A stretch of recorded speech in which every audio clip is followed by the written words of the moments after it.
Hello, everyone, and welcome once again to Geeks Not Nerds, the podcast. I'm Captain Logan, and on the program today, I have Oliver. Hello there. Oliver is a really great critic of Superman movies. I found him recently, and, well, not just Superman, he's been doing a lot of other things, too. Has a relatively new channel, and is putting up these really great reviews and documentaries of various things, but his Superman stuff, in particular, is really fantastic, and I learned things, and I've done a lot of research on these. So, Oliver, thanks a lot for being on the program, and hopefully we can boost your sub count a little bit, because people need to be watching you. You've got... I thought that the couple of Superman reviews I watched of yours, I was like, where did he find some of this information?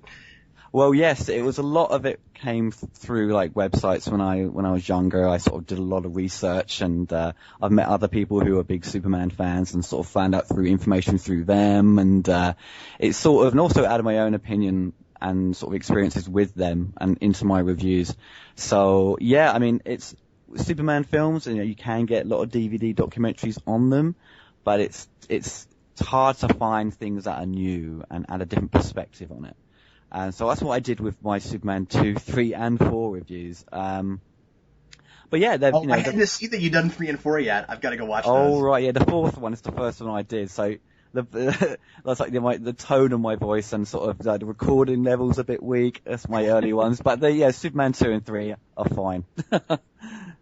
I think 2 is the one that I saw first, and I forget who it was, but one of our subscribers actually found you and sent me a link to you saying, "Hey Cap, I heard you were looking for somebody to do the Superman commentaries with. Go look at this guy." And I did, and I was like, "Oh yeah, that's the guy." So anyway, thanks a lot for being on, and we're planning, Ollie and I, if this goes well, doing all 4 of the Superman films. And do you have any interest in doing returns?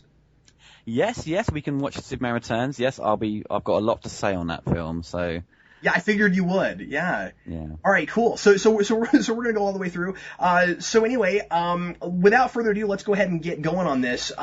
If you've never listened to one of our podcast commentaries before, what we do is we chat while watching the film, and it's a podcast and not just a commentary. So theoretically, you should be able to listen okay without watching the film with us. But of course, it is a lot more fun to watch it while we're watching it. So if you want to go ahead and rig up your the copy that you have, be it Blu-ray or DVD or however you're watching it, make sure you're watching the theatrical version, and because that's what we're going to be doing. Yes. And rig it up to timestamp 0, get past the menu, get right there, get it to 0, and then press play whenever we get started. Oliver, are you ready to go? I am ready, sir. How many times will you have seen this film when we watch this? Oh God, must be. I've lost count. But I've seen, obviously, chunks of it, bits of it, loads of times. Just, oh man, yeah, too many times. It's embarrassing. Not at all. It's a great film. Oh yes, definitely my favorite. I think it's easily my favorite film. I mean, I should be more embarrassed having seen Tim Burton's Batman film probably that many times, because it's a fun movie, but it's not a great movie like Superman. No, doesn't. Yeah, it doesn't. But yeah, Tim Burton's Batman is it's a good film, but yeah, in comparison to Superman the movie, it doesn't come close. I don't think. I might get some backlash for that. No, I don't know. I agree with you myself. Anyway, well, let's go ahead and get going on this. Okay. Everybody, please press your play button right now.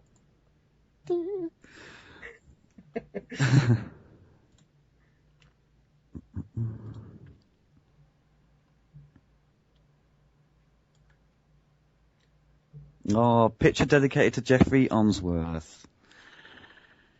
The best photographer ever. Or cinematographer.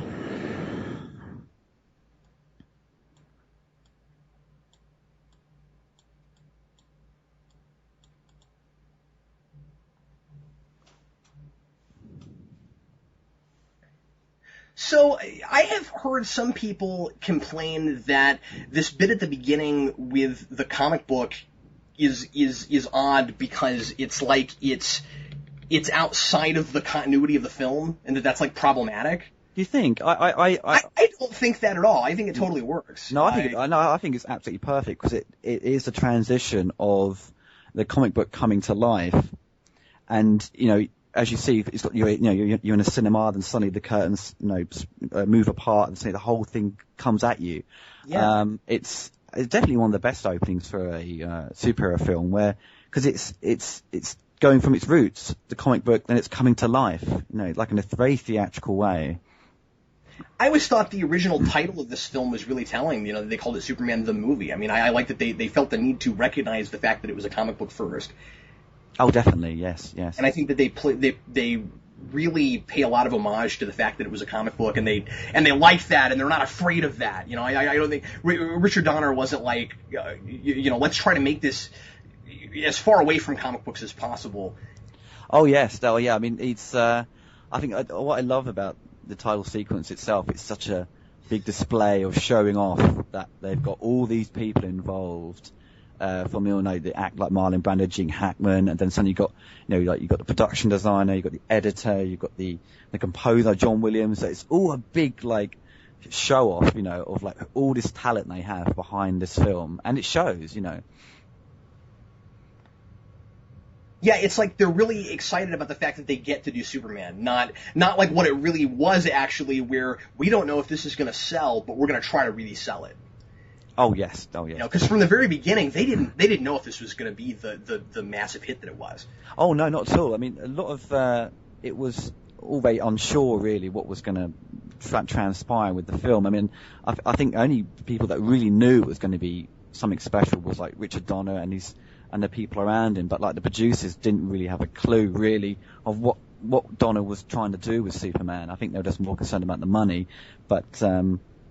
But with this, the title sequence itself, I mean, it's something you don't really see anymore, is it? With superhero films, it's an afterthought, I think. I mean, they do try, like the Spider-Man films, generally have, a very sort of, the Spider-Man 2 especially had a very good opening sequence, but they're never as this sort of epic anymore.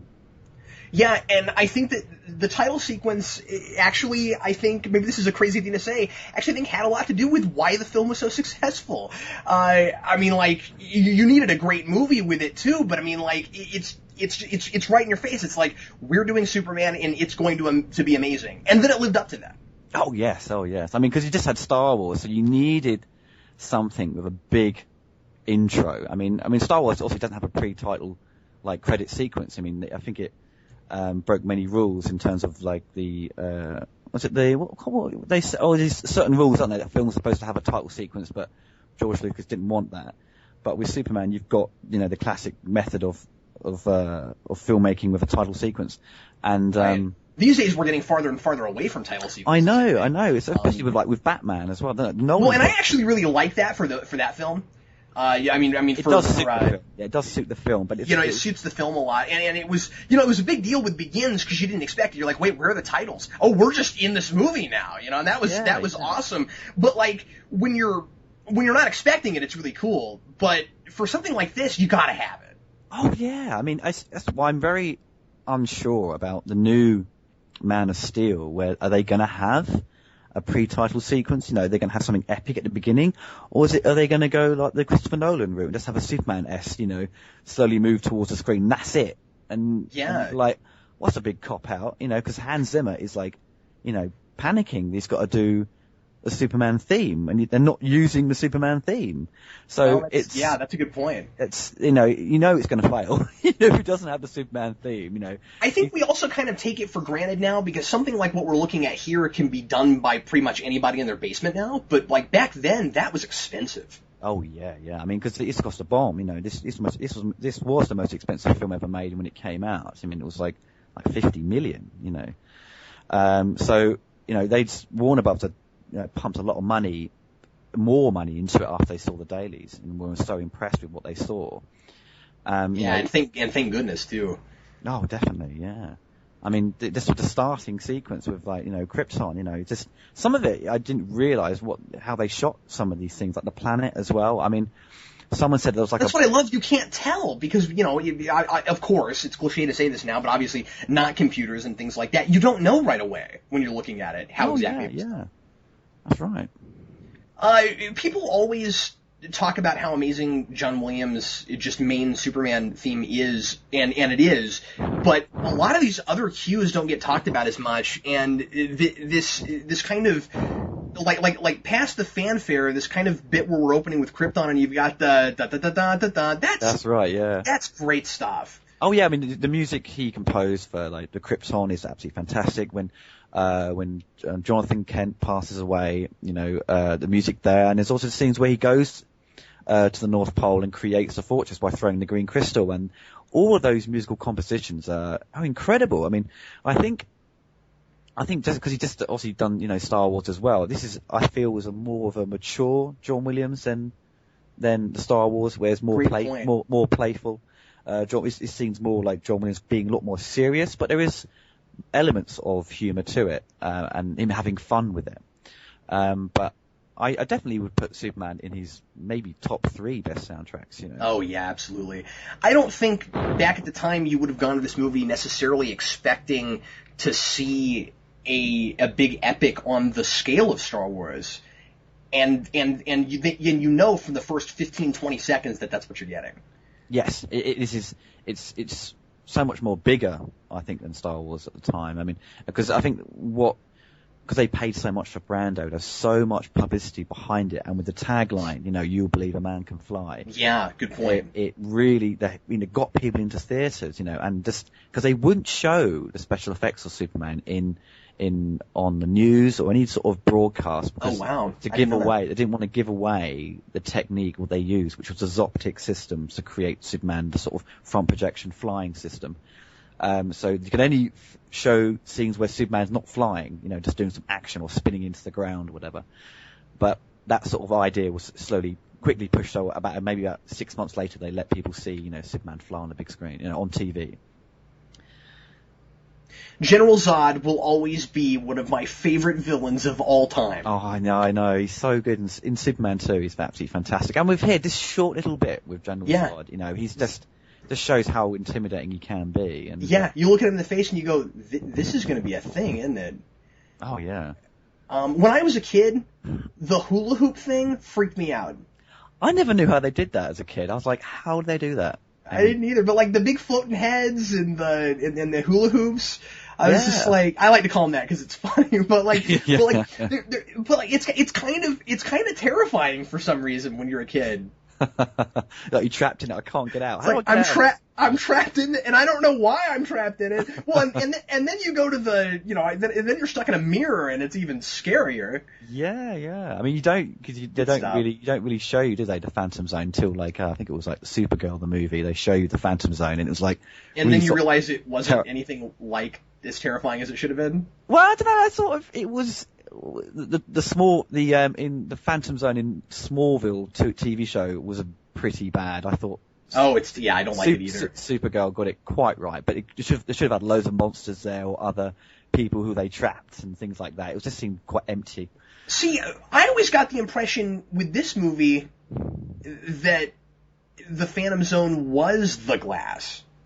Yeah, that you're trapped in it and you're stuck and you can see the universe, but you can't get out.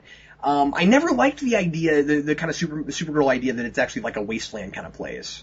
Well, yeah, because it doesn't really work, because if you're trapped in this piece of glass and you can't get out, but you've got this world you can walk around in, it doesn't really make sense. It doesn't make any sense. And then they went to total absurdity in Smallville where they did the glass thing also. But then they just had the glass be the thing that transports you to the Phantom Zone. But then sometimes you just get sucked into a vortex. Well, Smallville was a bit of a mess, really, wasn't it? It's sort of, by the end, they tried to please the fans by having, the Superman theme at the end, Well, they wanted to show you that. Well, to be fair, though, they had bits of it in season 2, and that was actually really cool. Yeah, Christopher Reeve in it. First brought Christopher Reeve in, and they start, and again, the da-da-da-da-da-da, and I was like, I was geeking out, I know, everyone was. It's like pure fan service, wasn't it? And I was like, if you have the rights to it, why don't you use it every time something major Kryptonian happens? Exactly. I don't understand. Exactly. It's Warner Brothers. They don't own it. Ollie, the glass effect still looks great. I know. Absolutely incredible. It's got amazing miniatures, and this is probably just I think it's maybe in-camera effect. I'm not particularly positive about that. I think you're right. I think that's what I read, too. But that's just an optical effect. Yeah, so cool. I'm gonna have a really hard time not just staring at this movie.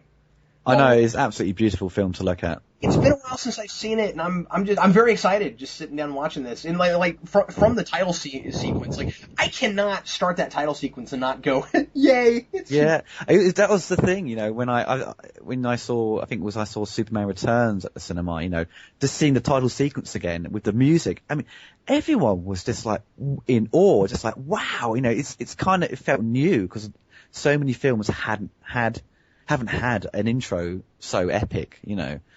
But you know, before, I mean, you get a few odd films here and there, but it's very rare to get something so impressive from the get-go.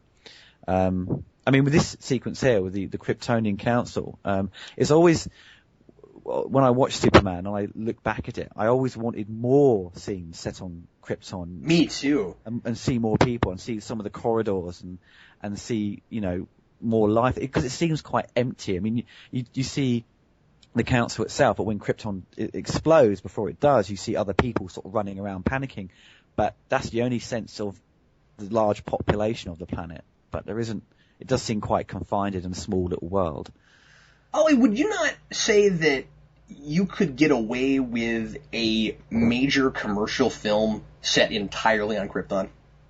I think it could be done. You think it could be done? Absolutely. I think you could have a longer intro, because they only spend about 20 minutes, maybe less, maybe on Krypton. You could have more set there. You could have maybe flashbacks. I don't think you could do a whole film there. Maybe. Well, yeah, you know, you could write something. I just think you could do a film that's like about the, you know, leading up to the destruction of Krypton and have it end with Krypton exploding. Oh yeah, that'd be actually, yeah. I mean, you could do it as a series, couldn't you? There's this great novel about the end of Krypton and the relationship between Zod and Jor-El, and how Jor-El builds the Phantom Zone and all this stuff. That the material for a film is there. Right. I don't know. That's something I would love to see, and I would go as far as to say that I would be more excited to see that than more live action Superman. Oh wow, fantastic! I mean, I originally always thought, you know, if they did a new Superman film, and let's say they did a sequel to Superman Returns, they could have had, if they did go through with it, they should have had the idea of Brainiac, and they could have had flashbacks. Absolutely. They could have had flashbacks to Superman the movie, where Brainiac's in it. And he's told the council, you know, that Jor-El's lying, you know. And you notice how nobody on Jor-El sits in chairs? That's right. They don't have chairs. the council, they just meet, and they've got like their candelabra of hang out, don't they, a little bit? Yeah, of crystals spinning in the background, and they just walk around and they don't sit down ever. I love these sets. I know. It's done by John Barry, who designed Star Wars, and he unfortunately passed away before the film came out. Superman came out. Oh, that's horrible. Yeah, loads of people passed away after Superman. You know, you got like special effects guy passed away before it came out. The guy who photographed the film died before it came out. And, you know, the guy who photographed Superman photographed Space Odyssey 2001, which is like one of the best looking films. Yeah, and I gotta say, you can kind of tell. Yeah, that these movies were made by the same guy. Oh yeah, I mean he's very daring, you know, because they're all wearing this like 3N material when they, you know, you shine light on it and the whole suit glows up. It's very daring for him to do that. You know, you got Marlon Brando. They've paid so much money for him, and he's pretty much just being, you know, outdone by his costume. You know. Yeah, but he's great. I mean, he is really good in the film. He's you know, that's what shows how good he is as an actor. He didn't, you know, he's reading his lines from cue cards, you know, but he delivers them so well, you know. Well, and I heard that he was kind of a jerk on the set and stuff, but I mean, like at least the performances. Yes, I mean when he does a speech soon, when he puts Kal-El into the ship and he says, you know, he says goodbye to him, and he says, all I can give you is. What was it? I can't remember the line now. But he says goodbye to his son. But it's, you know, he delivers it so well, and it's, you know, it's quite emotional, you know.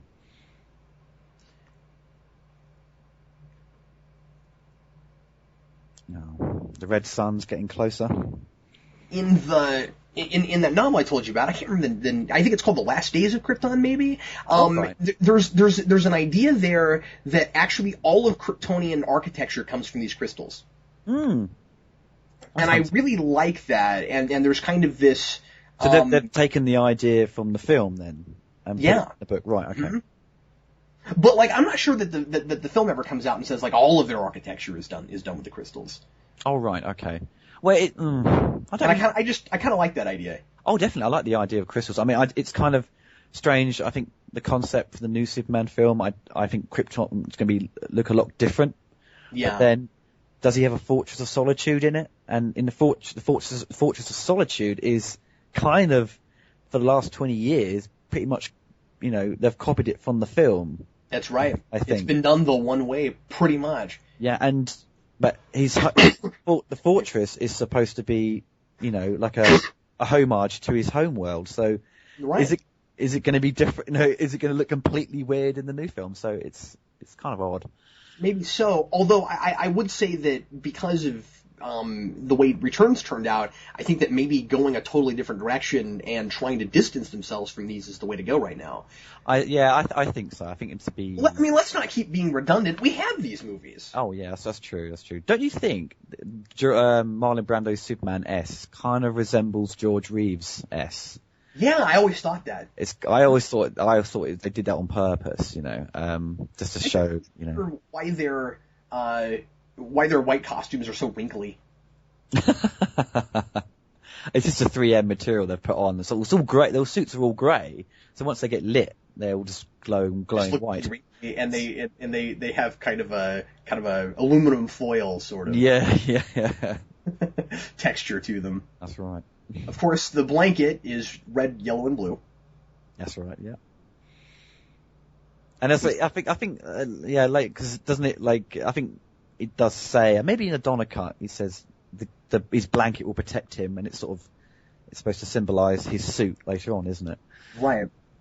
Well, and of course, I think that it's important that the suit actually comes straight from Jor-El, because when he leaves the Fortress of Solitude, he's wearing it. Oh, exactly. Yeah. You get the sense that he's in the fortress for a good long time, learning things from Jor-El, and then when he leaves, he's just wearing it. Yeah, because he's supposed to be in the fortress for 12 years. Is it 12? Okay, yeah, I was going to say 10. Because he goes there when he's 18, I think it is, and then he goes 12 of your years have passed, and then so when he is Superman, he's 30. I couldn't remember the line, but I knew it was at least a decade. That's right. Yeah. I love these council members. They're like, "Oh man, he wasn't kidding, was he?" yeah. Crap. My God, he wasn't lying. I love the ship. It's huge. I know, it's amazing miniature, and this one just rises up, and then you hear the Superman cue, like da da da da da. It's like, amazing. Look at the scale of that. I mean, of course, a lot of this is painted, but it looks so good. Well, this would all be miniatures, obviously with live action set as well. So when it cuts to the ship going out of the glass. Right, and that's all smashes through. It's all miniature done by. Well, clearly, as it's rising out of the thing where you have the inside, that's all got to be matte painting, right? That's all miniature. Yeah, all this is miniatures so far. So it's all done by Derek Meddings, who he actually worked on Batman, and he did Thunderbirds. Oh wow! And did all the James Bond films. So he's one of the best miniature guys in the business. So it's all in camera effects with the pillars all come up through the floor. So there's hardly any in this scene here. No matte paintings really. It's all live action and sort of miniatures. That's why it's dated so well. This whole scene. Yeah, it has. It holds up really well. I think the first 40 minutes. When he becomes Superman and flies off, and it cuts to Metropolis. But I think the first 45 minutes of Superman the movie are easily the best origin story for any superhero film. Absolutely. It feels necessary. I talk a lot about origins in superhero films that feel like they're just stretching for time, where they want to do the origin, but they don't really have a story to tell. There is a story in Superman's origin. Oh, definitely. And also, you can do it as a traditional 3-part epic, which famously this movie is. It's basically three films, in one. It's almost 3 vignettes. together. They're much more closely connected than a lot of vignette films are, so it's much more like an epic, but like it's like, and it's kind of also in that sort of like epic poem motif where you have it in 3 specific acts. Most films are in 3 acts. This one could almost have numbers that tell you where they start and end. It's so crystally, you could clearly have, different. It could be in chapters, couldn't it? It'd be chapter 1, then chapter 2, chapter 3, Absolutely, yeah.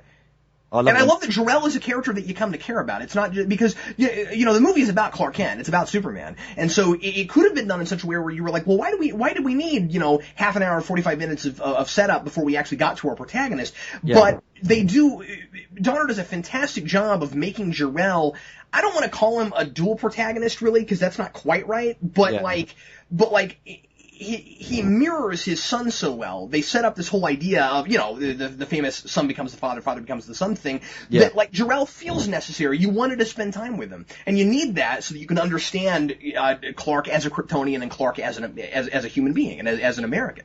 Oh, definitely. I mean, Jor-El is such a strong part of, Superman 1 and 2. I think that's why people wanted to see, the Richard Donner cut of Superman 2, because they wanted to see more of Jor-El again, and he's such a huge part of the story, I think.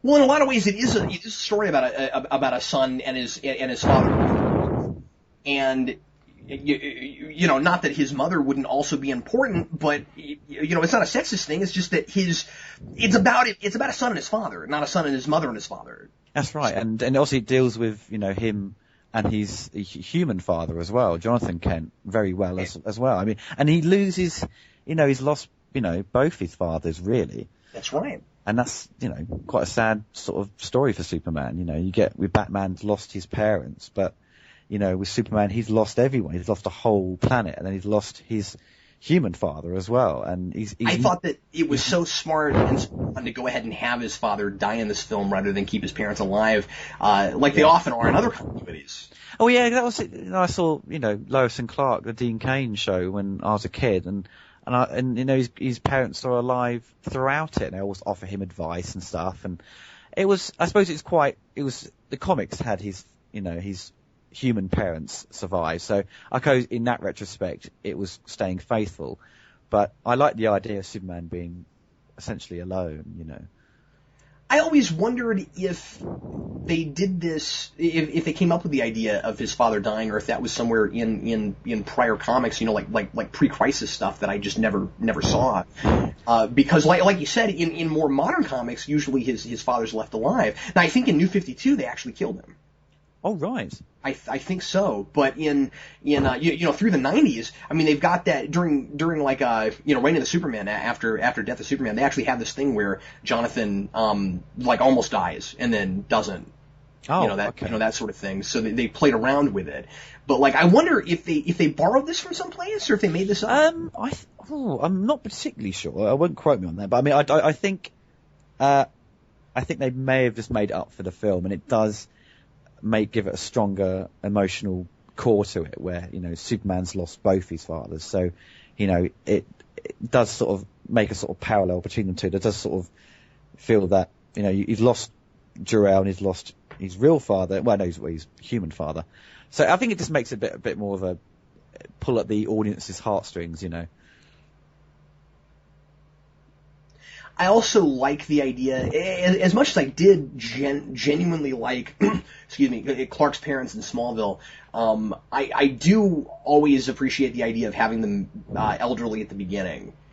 Yeah, because it's sort of supposed to imply that they couldn't have children. It's wasn't it the whole sort of thing like the Jewish sort of Moses story, wasn't it, as well, like the religious undercurrent to the film? Yes. And good point, because Superman is obviously somewhat of a Christ figure, and it also forces Clark to deal with his own mortality, or his lack of mortality. That's right, yeah. That he's going to outlive people. Yes. Not that we get the idea that he necessarily doesn't age in these movies like you sometimes have in the comics. Yeah. But you do get the sense that they have the thing later on where it's like I'm so powerful, but with all these powers I couldn't save him. Yes, that's right. Yeah, he didn't know because obviously, he figures out, doesn't it, at the end, how to save people by cheating, as it were. Yeah, there's that, and obviously we'll get to that. Yeah, we get to that. Yeah, but, you're absolutely right. But I'm just saying that, like, the idea of having his father, I'm glad that his father doesn't die from some contrivance. He's an old man. Yeah. But don't you feel later on, I think Clark sort of blames himself, I think. Right. Because he makes him run, doesn't he? And then it causes a heart attack. So he does, I think he sort of felt blamed for that. Yeah, and of course, we the viewer are supposed to feel like, well, no, it's not your fault. He was an old man. That was going to happen. Yeah. Yeah. It could have happened yesterday. It could have happened tomorrow. It was going to happen. Yeah. I think do you know anything about this actor playing young Clark Kent? Oh, Jeff East. Not particularly much. I mean, he had to wear, obviously he wore a wig for the front, to create the sort of Superman hair, and I think he had a nose prosthetic on the front to sort of make it look more like Christopher Reeves, and his voice is actually dubbed as well by Christopher Reeve. Wow, I didn't know that. You didn't know, no way, because basically his voice is a lot more deeper. And how did I never notice that? But yeah, as a kid, I always thought he sounds just like Christopher Reeve.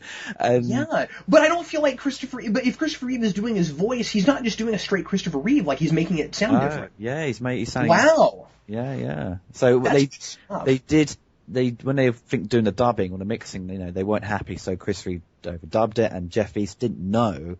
And then when it came to the premiere, I think he found out, and Chris sort of apologised. And I think the director, Richard Donner, said, like, it was better suited to be dubbed. And I think Jeff East at the time was probably obviously upset, but I think over time he's obviously said, yeah, it probably was for the best.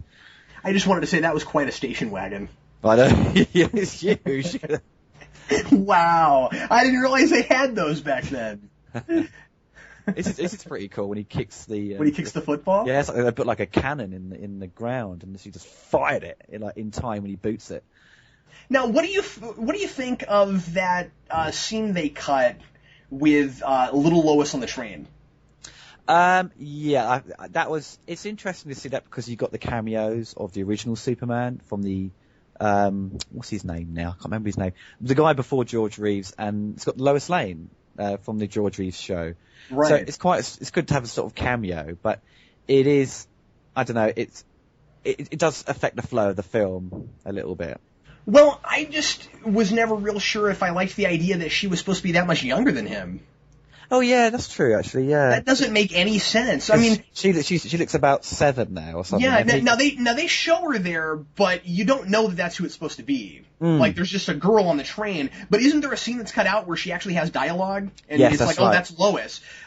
So you're like, okay, so if when Clark meets her, he's like 30, we're supposed to buy that Margot Kidder is like 22? Yeah. I don't buy it. So I'm glad they cut that, and I don't think they cut it for time. I think they cut it for the sake of continuity. I think so, yes. I think so. But it was obviously just slapped back in just to extend it, just to make up some sort of, special edition sort of name to it, when... Yeah, but it doesn't work, really. No. A lot of the scenes they put back in for the longer cut didn't really work. There's a shot... Has that common with Star Wars also, doesn't it? Yeah, as well, yes. At least they didn't try to go back and change any of the special effects. No, Richard Donner said he wouldn't do that, and which is good. It just shows that has faith in his original film, and people would be upset. They did actually go back and clean up some of the effects. There's one shot where he approaches the Hoover Dam, and his suit was all like green. Because of the optical effect wasn't particularly finished because they obviously rushed for time, but so they color corrected it so it's actually blue again. So yeah, but color correction that's is good. fine. That's fine, way different than let's take out the really cool practical effects with all the miniatures and stuff and replace it with CG. Yeah, don't do that. No. Because it holds up just fine the way it is, and I always felt like I always felt like Star Wars held up just fine. Yeah, I mean, I think it's slightly insulting to the original people that did the effects. It's saying, absolutely. Oh, sorry, this is rubbish. So we're going to, CGI the whole thing. Yeah, you weren't good enough. I mean, you were fine for your day, but we figured out how to do this better, and we can make your movie look better. Yeah. I mean, this whole speech here with Jonathan, and Clark, you have to keep reminding him, that he has to think, try and hold back his powers, and just try and remain normal to a certain degree. I think it's interesting that we have a Clark in this original film that has his powers from the beginning and doesn't have to develop them. Yes, that's right. Yeah, but I think that was obviously if they had all that in, it would have made it bog down the time. I think it also would have made it. Honestly, I think Donner was thinking ahead and he was thinking about Zod. I really do. You think? Because of course he was going to make these movies together, and and so with 2, he already knew that he was going to have Zod show up on Earth and fight Superman, right? Yeah. So what if, and I'm just speculating, but what if he was thinking, well, I don't want to spend half the movie having Zod figure out how to use his powers. That's a good point. Yes. So let's not have Superman learn how to use his either. Let's just have him from a young boy already be able to lift forward. This happens naturally. Just have it, and then because the Yellow Sun just gives it to him. And I mean, I like the Smallville idea of he has to learn them gradually, but I also like this idea of just for him it is normal. Yes, that's right. Yeah. I think both of them in the comics, in the prologue of the original comics, he just, as a kid, just lifting up furniture. So it was kind of, he did it, naturally. So wasn't developed over. I think later on because in the film, in this film, he doesn't fly till he leaves the fortress. So he obviously can't fly at this point, can he? He can run. He's got super strength. Good point. Yeah, he can't fly yet. So there is a point where there is an element where, he is maturing with his powers. He can't.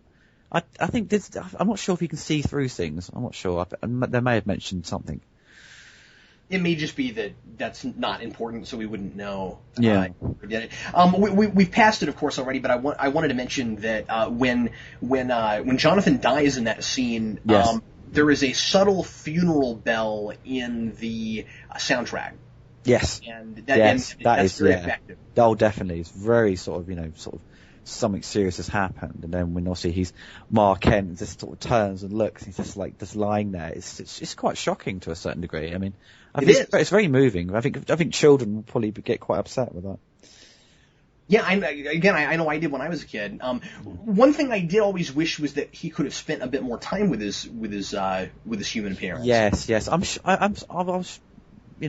seen a longer version of Superman the movie. They did broadcast like a 3-hour cut in the 80s on like ABC and things like that on TV, and there was no scenes really extended with Jonathan Kent. And so they didn't cut anything out. They just that's all they shot. They shot. That was all they shot with Jonathan, and there's a few scenes with his mother, but there is nothing really extra with his dad. And of course, it's definitely a testament to the film that, with as brief a scene as we get with him, I care when he dies, but I still wish that we'd maybe somehow time with him a little bit longer. Yeah, and that's the trouble with making a 3-part epic like this, is that you do have to do some things in snapshots. Yes, that's right. It just shows how good the actor. Playing Jonathan, I think it's John Glenn or something. He, played it so well in just a short space of time on screen. You felt sad when he died, so it worked. Jonathan Kent was played by Glenn Ford. Glenn Ford, that's it. Yeah. Yes. What's on Clark's pajamas?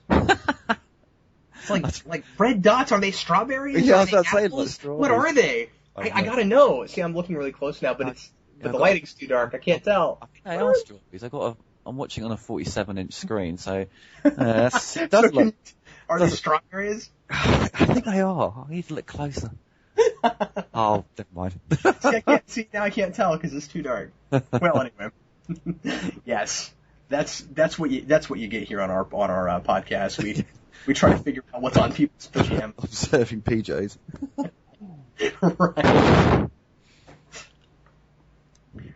Right.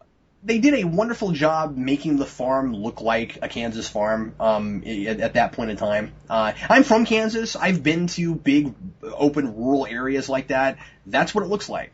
Oh, wow. Yeah, because my friend, his mother was from that area, and when she sees this film, she gets very emotional because it's just like going back home, Mm-hmm. And, I think that set is still there. Wow, is it? It's still there. If you go to, I think it's capedwonder.com, the sort of like very popular Christopher Reeve fan site for Superman.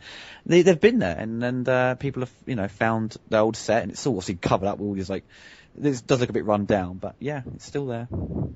You do know a lot, Oliver.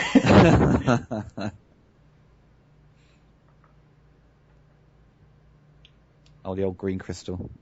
It's a bit. I think it's just a bit of plastic. I think lit up with, lit up from underneath his hand. That's pretty cool if all the lighting was done on the day. Oh yeah. And there's the Cheerios.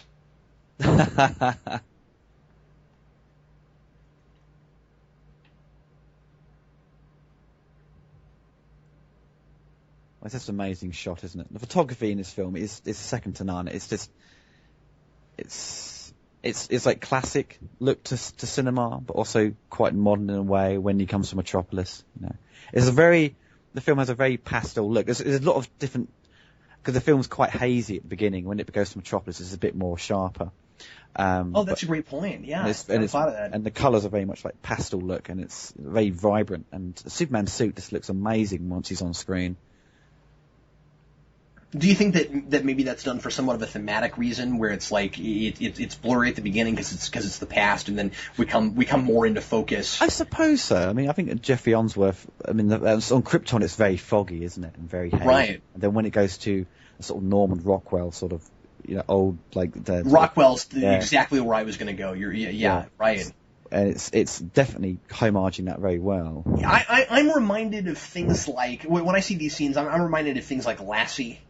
I'm reminded of things like what is that? Little House on the Prairie. That's right. Yeah. It's quite weird that the crystal has told him to go north. I don't know how. I must have tell it like telepathically or something like that. Well, at least it wasn't like a really irritating, loud, ringing noise like it is in Smallville. Oh God, yeah, that drove me mad. I mean, I saw the first couple of seasons, and I saw the last season for obvious reasons, but it was kind of like they sort of milked it a bit too much. Really, went on for too long.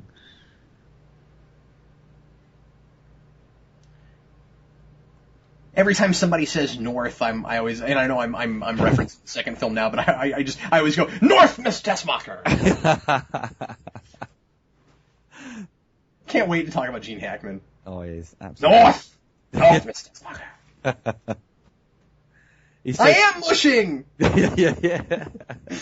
I like watching Otis as well, He's great. He's so funny, like he just says... Ned Beatty's great. It's like when he's reading the paper and he's just like, you're followed again today, and he just turns around. It's like he completely thinks someone's following him, but he's not. Nothing's there. And a strange superhero movie connection, Ned Beatty is actually also in the low-budget 1990 Captain America film. Yes, he is. God, that was cool. That's embarrassing. It's terrible. Yeah, very bad. Oh, this whole shot here is amazing, though. The camera pans through, all the core and it sort of pans up, and you've got this, beautiful shot. And then we go north! Yeah, exactly.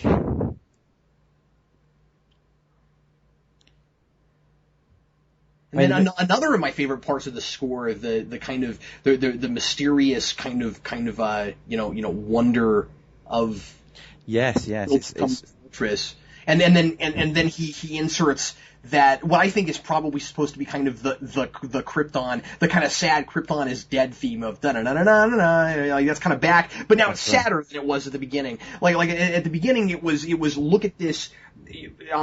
Look at this, very grand, epic, wasn't it? Grand wonder of technology, of technological prowess that these people created, and then it's gone now. So now it's sad, and it's gone. Oh yeah, definitely, yeah.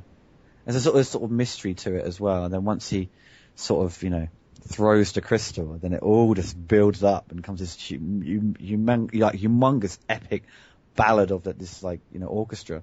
Another director would not have thought to go in such a mythological place with this. Oh yeah. It's kind of weird that you don't see anything like this in sort of more modern superhero films. They try to ground them so much in reality. It does take away the sort of fantasy element, which I think is needed really in superhero films. This whole thing here. I mean, it's like a huge, look at amazing matte paintings, and everything's all shot at Pinewood Studios. Oh yeah. Oh, maybe I think Shepperton, maybe, I think. Oh, yeah, I think it depends on the character. with superhero characters. I mean, I think that sort of thing, the lack of fantasy in Batman was fine, but like I miss it in other things. Yeah, that's what sort of X-Men it sort of copped out with the fantasy. I mean, with the idea of the Phoenix and number 2, then absolutely they did. And the third one, it kind of felt like just to get it done and finish, and that's one of the reasons I love X2 so much, is that I felt like that was about to show up. You get to the end of that movie, and it feels like that fantastic element's about to be there. Yeah. It's kind of like oh, it's just like the cartoon then, and it's like, oh no, it's not. They're gonna really open it up, yeah. Because they show it to you, you don't think, oh, it's not gonna be an alien. No, exactly. It's X3 that botched that. Yeah. I love the sound effect for the crystals as they're coming out of. I never noticed that before. Sort of crackling effect. Well, and it sounds like glass sliding across glass. Yeah, that's right. I think they did. What does it sound like? They did beef up some of the sound effects, I think, for the 5.1 Dolby mix. So it's slightly different. It's slightly improved a little bit to a certain degree. Okay. Well, I mean, I don't have my audio up real loud, and I'm listening to you, and I was like, wow, I can't believe I caught that. I've never caught that. That's cool. The fortress itself is just beautiful. I mean, the outside of it. Oh, it's amazing miniature. Most it's like it will either be a painting or be a small. That would be a painting. Yeah. And then when he approaches it, most of it is all a painting. It's only a small part of the set. And then obviously when he walks into the fortress, it's one humongous set, and it's absolutely outstanding. It was shocking, really, with Superman Returns. They had this sort of. It didn't look real, the fortress. I didn't think it did either. It looked like just one big green screen, the whole thing, and it just looked so flat, and it didn't look real. And now we've got a whole. This is like 30 years ago, and look what they can do. And the fortress is all white and green, and with Superman Returns, it all seemed very muted in its colour. It was just depressing. Yes, it's depressing, exactly. And what's interesting is Metropolis, because he's from Metropolis and it exploded.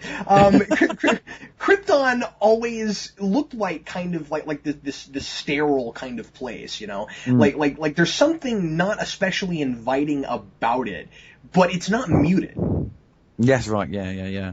It's kind of weird, though, if you walked around the fortress, would you think you might fall down one of the holes and disappear? Oh, yeah. You have to look everywhere you went. It's a good thing this is built for a dude who can fly, because he's going to need that all the time. You couldn't invite people around and get drunk. You'd be losing them all the time. Where's he gone? He's just, disappeared.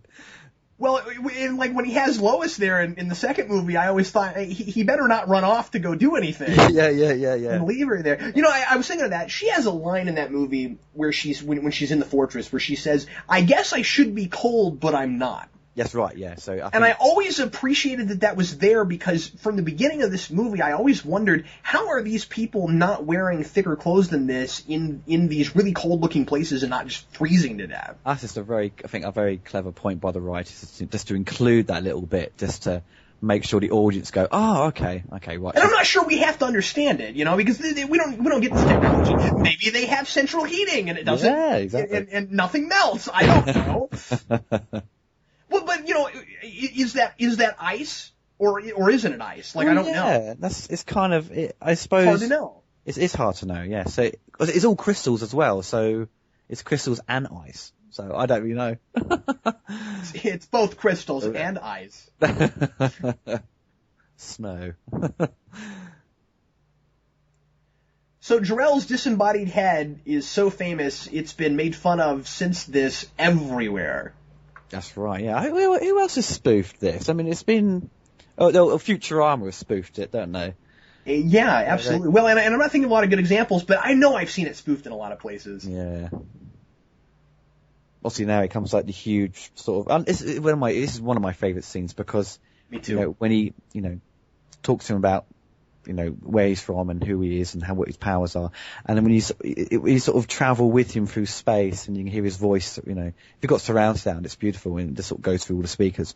And it just... and I think it's cool that they transition into his eye. It's like, we're going to go into Jor-El's head now.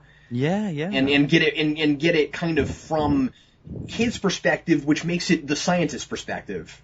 That's right. And I don't think anyone's ever complained about this scene, and I've always just sort of just accepted it and gone, wow, and it doesn't seem boring. It's definitely, helps make things a little bit more clearer about something. Yeah, because this is a very expository scene, naturally. Yeah, but there's such a sense of wonder about it that like you're kind of riveted, or at least I am kind of riveted watching it. I mean, there's amazing. You got this. You're getting the mythology, and you get cool drops like the 28 known galaxies and things. Yeah. And you're just like, oh, okay, so like, yeah, it's expository, but we're also learning that the universe is bigger than we thought it was, and we're figuring out what did the Kryptonians know.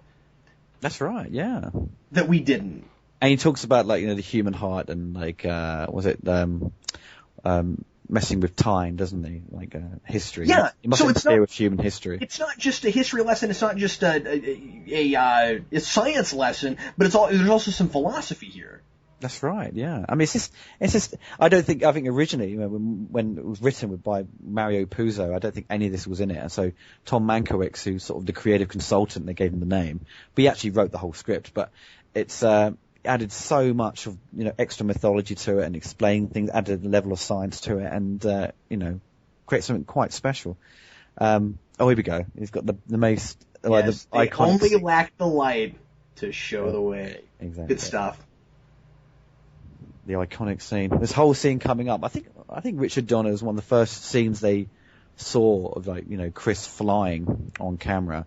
And when you see him in a minute, he sort of flies and he banks his body, and Chris actually did that himself. So wow. He turns it so he actually doesn't seem so stiff. He seems very fluid, And that's the thing with Christopher Reeve. I think he's the only actor really who looks believable when he flies. I mean, you see like The Matrix with Keanu Reeves flying. They just CGI them, but when actors you see today on wires, they don't move very realistically. So when you see Superman take off, you kind of believe he's flying, Yeah, and a lot of the reason that this thing is remembered so well, and I think always will be remembered so well, is because it promised us that and delivered on it. Yes. In all of that advertising, it said you'll believe a man can fly, and you can't talk about this movie without saying that. It's a cliche now. You just said it, and you weren't thinking about that poster, but you couldn't help it. Yeah. There it is. It's great.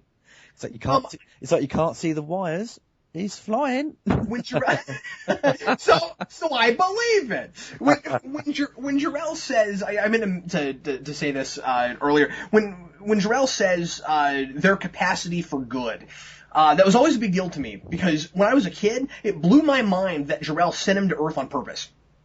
Yes, that's right. Yeah. It's not, we take that for granted now. That's usually how it's done now. But at this point, that was a really good idea. That he didn't just fly around the universe looking for an M-class planet, as it were. Jor-El actually went, I need a place to send him, and it's not just where can he live, but where can he do the most good. That's right, yeah, because he sort of said... They have the capacity...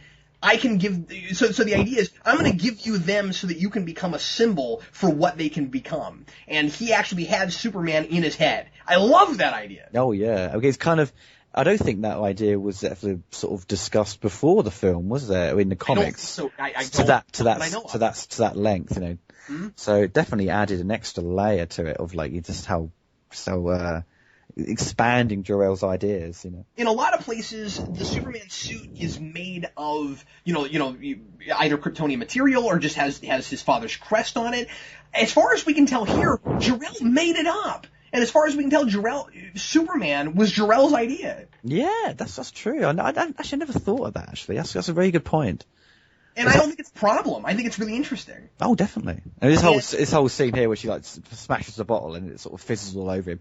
This shows how good Christopher Reeve is at trying to be a clumsy human, because his idea of being normal is like, or he thinks what humans are how Clark Kent acts. I think that's part of it, but I think part of it also is just that's how he's differentiating himself from Superman. Yeah. Yeah, he's got to be a total klutz so that nobody ever buys that he's Superman. And that's the thing, isn't it? You know, I think the last person on Earth anybody would ever think, because, you know, I'm not sure I totally agree that he actually just thinks that's how human beings are, because he wasn't that way in Smallville. That's true, yeah, because I was thinking, like, because I went, like, I think it's in Kill Bill, Volume 2, where the guy sort of says, you know, points out Superman, how smart Superman is, and like, sort of, you know, comparing, like, his Clark Kent is what humans are in Superman's eyes, you know. But yeah, I mean, with Chris, I mean, he added that element of acting clumsy and trying to create something different, because George Reeves acted very straight, didn't he? As Clark Kent, and which is okay to a certain degree. But he was also a lot of fun to watch too. Yeah, I actually like George Reeves. Yeah, he's very good fun. Yeah, just overweight Superman. So, well, not the whole way through. Well, no, yeah, because I was a kid. Later or early on, he looked a lot better. I think, yeah, when I was a kid, I saw the episodes that were shot in colour, and I think this is like early 90s, and I didn't show. Sure. And I remember saying he looks a bit fat, you know. The black and white ones are a lot better. Oh, they are, okay. I love this whole line where she's like, you know, and she's got this silver-haired, also a grey-haired old mother, and she goes, actually, she's silver-haired. You know, it's such good chemistry, you know, Margot Kidder and Chris, you know. That's the thing. Did she look 22 to you? No, that's an absolute lie. It's a lie. How dare them? But at least they didn't include that scene. Exactly. Delete.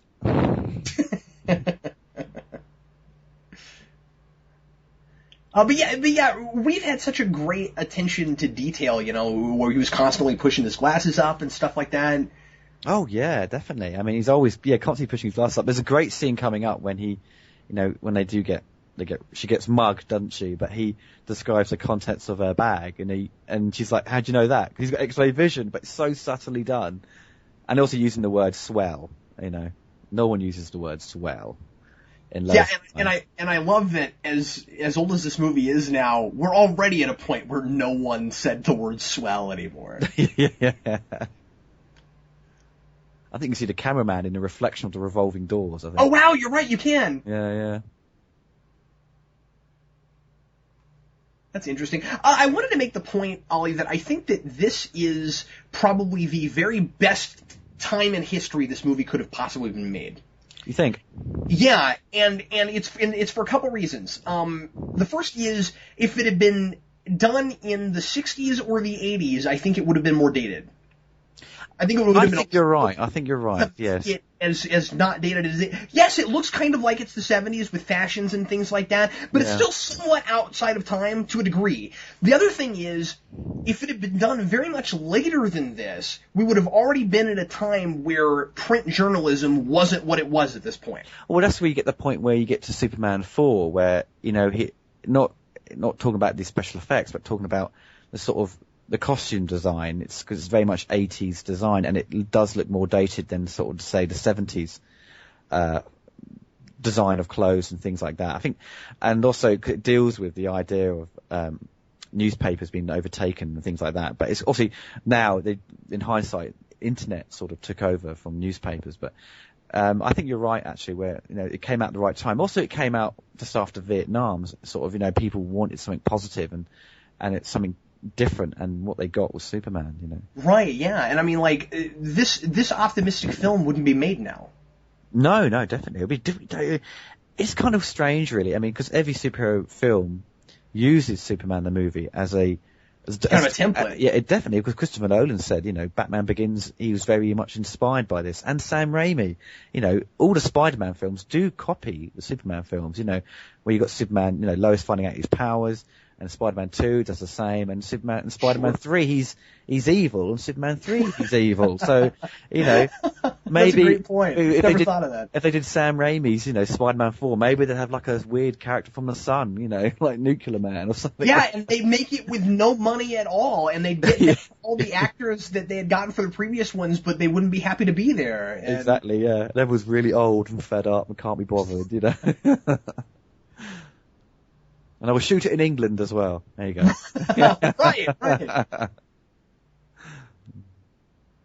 Aren't you looking forward to doing the commentary on Superman 4? I can't wait. Just can't wait, right?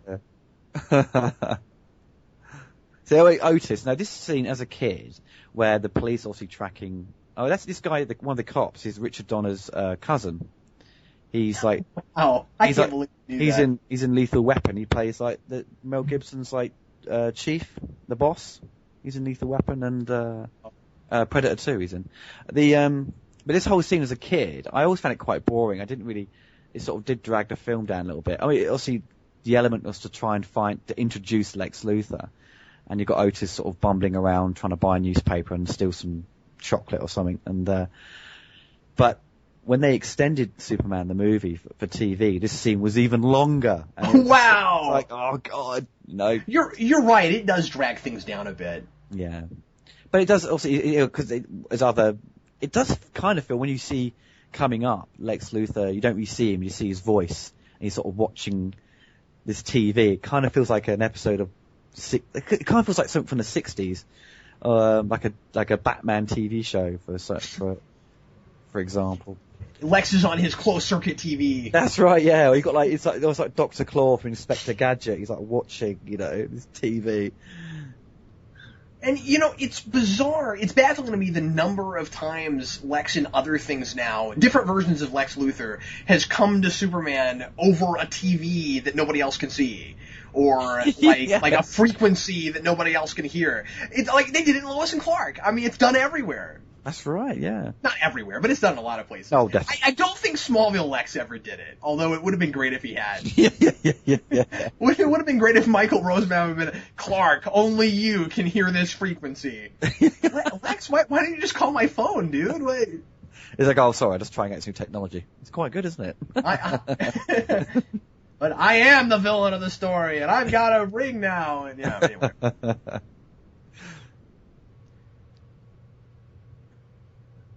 Armis. Armis, but not harmless.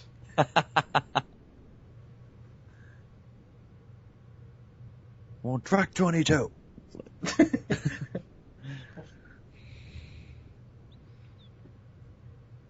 But yeah, I mean, it's just. I mean, obviously, it's quite an inventive idea where he's sort of hiding. Lex is hiding underground, but there's a weird passageway to get there. It's quite inventive in a way. But it's kind of a dangerous way to get to your yeah, exactly. And if you stumble back at the wrong time, or you had one too many to drink, oh bloody hell! And plus, Otis is played up as being the most bumbling, idiot, moron guy you could ever possibly work with. Yeah, and yet he's able to do that. That's right. I mean, the actor. I mean, they always played things straight. Ned Beatty in other films, right. But a lot of actors who play things straight are very good at doing comedy on film, and Gene Hackman, beforehand wasn't doing much comedy. It's amazing that brain can generate so much power to keep those legs moving. I love that that's his first line. That's good stuff. You ever seen Gene Hackman in a movie you didn't like? I know. I think he doesn't matter. He gets away. It's like Malcolm McDowell. He can be in so many bad films. But that's a great point, Malcolm McDowell. It's like I watched Fist of the North Star recently with a friend, and I was just like, the film's so bad, but he gets away with it. His career never gets damaged, and it's like Gene Hackman. Doesn't matter if he's in a rubbish film, he still comes out okay. Have you ever seen a film called Silver Streak? Silver Streak? No, I haven't. No. Gene Hackman had to put on blackface at some point in that film. Oh God. It's him, and I want to say that's Gene Hackman and the guy from Superman 3. But the villain guy or the Webster guy. No. Why can't I think of his name right now? The black comedian. Oh, Richard Pryor. Richard Pryor. Yeah, it's him and Richard Pryor. Oh my God, no, I haven't. Yeah. I've not. Oh wow, I was hunting that film down. I just thought I'd throw that out there. Oh, I just absolutely love this set. I would love to live there. So awesome. Maybe with some slightly more updated technology. Yeah, I don't think I could deal with that. have to, I don't know what technology they have there. They don't even have like a Commodore. So you have to... Yeah, probably not. Might have an Atari. I might be lucky. Oh, I'm sorry, I was wrong about that. It's Richard Pryor and Gene Wilder. Gene Wilder. Ah, okay. But Gene Wilder had to put on blackface.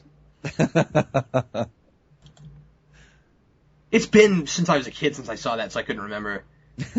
Yeah, I guess I could see being a kid and getting those two actors confused. I suppose, yeah, they've got the sort of receding hairline, I suppose, clinging on to scraps.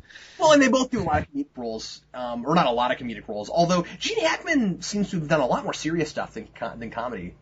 Yes. I mean, as Superman, there is a serious element to him, but there is obviously the comedy element. I think that's just down to the way sort of... Some people have gone as far as to call his Lex Luthor campy. I don't like that. No, I don't think he's campy, because he can be just as dark, can't he? Because when he shows Superman the kryptonite, and he gives him the little speech and he puts it round his neck, so you can tell he's in control, and he knows what he knows his motives, but I think his short temper in this does create a comedy effect, I think, really. Yeah, absolutely. I mean, no, they certainly play him up for comedy, but I think that that's also part of what gives him his menacing element, is that just when, and not that he's a really menacing villain, but there's so much levity there that you start forgetting that he's bad, and that he can do terrible things, and that he has this intellect that allows him to make terrible things happen. And then he's like, I'm making gags, I'm making fun of people. Oh, and I just sent a missile, and I'm blowing up your house. The end. I mean, like, that's... His motives are very evil, but... Exactly. I think there are a lot of different kinds of menacing, and he's the guy that puts you at ease while he's making fun of you and your heritage and your lack of intellect. Oh, yeah. and then he blows up your house. Yeah. Or your whole town where you came from. My mother lives in Hackensack. He's like, not anymore. He's like, looks at his watch, He's like... But if in Superman 4, Lex is actually a little bit more evil. Because when sort of Superman's introduced to Nuclear Man, Lex Luthor's just like destroy him. He's just the way he delivers his lines is a lot more menacing. That's true. I mean, this whole scene, that's how beautifully how directed this is. Every actor's doing something in the background, and that just shows. I mean, I love films where they've always got one tracking shot of all these people doing stuff. And it's a long shot; it doesn't cut. Yeah, and this is all shot in England. This whole set. So it's all made. It's all I think they shot obviously Superman 1 and 2, all the Daily Planet stuff in this one whole set. And it's a big set. It's huge, yeah. Just shows how much money they spent. Oh yeah, and it doesn't look like a set. I mean, it looks like they probably went to some newsroom someplace. Oh yeah, definitely looks like that. One of the things that actually makes it look less like a set is that you notice they shoot the ceiling all over the place. Yes, you can see, can't you? You can see the whole, you can see the whole thing extend so far back. Yeah, it's not just on a stage. Like they've got those lights, and they're using the room lighting. Yes, that's right. They're not lighting that. They might be lighting it externally also, but as far as I can tell, it looks like it's mostly just the room lighting, because they've got those, they've got those ceiling lights that you have in offices like that. Yeah. The kind of white washed out, kind of lights. Oh, definitely. Everywhere. I love this whole bit. He's just nervous to sort of try and knock on the lady's door, That's funny. Just somebody telling Superman that he's going up. Oh, yeah. I think it's actually kind of great. Yeah.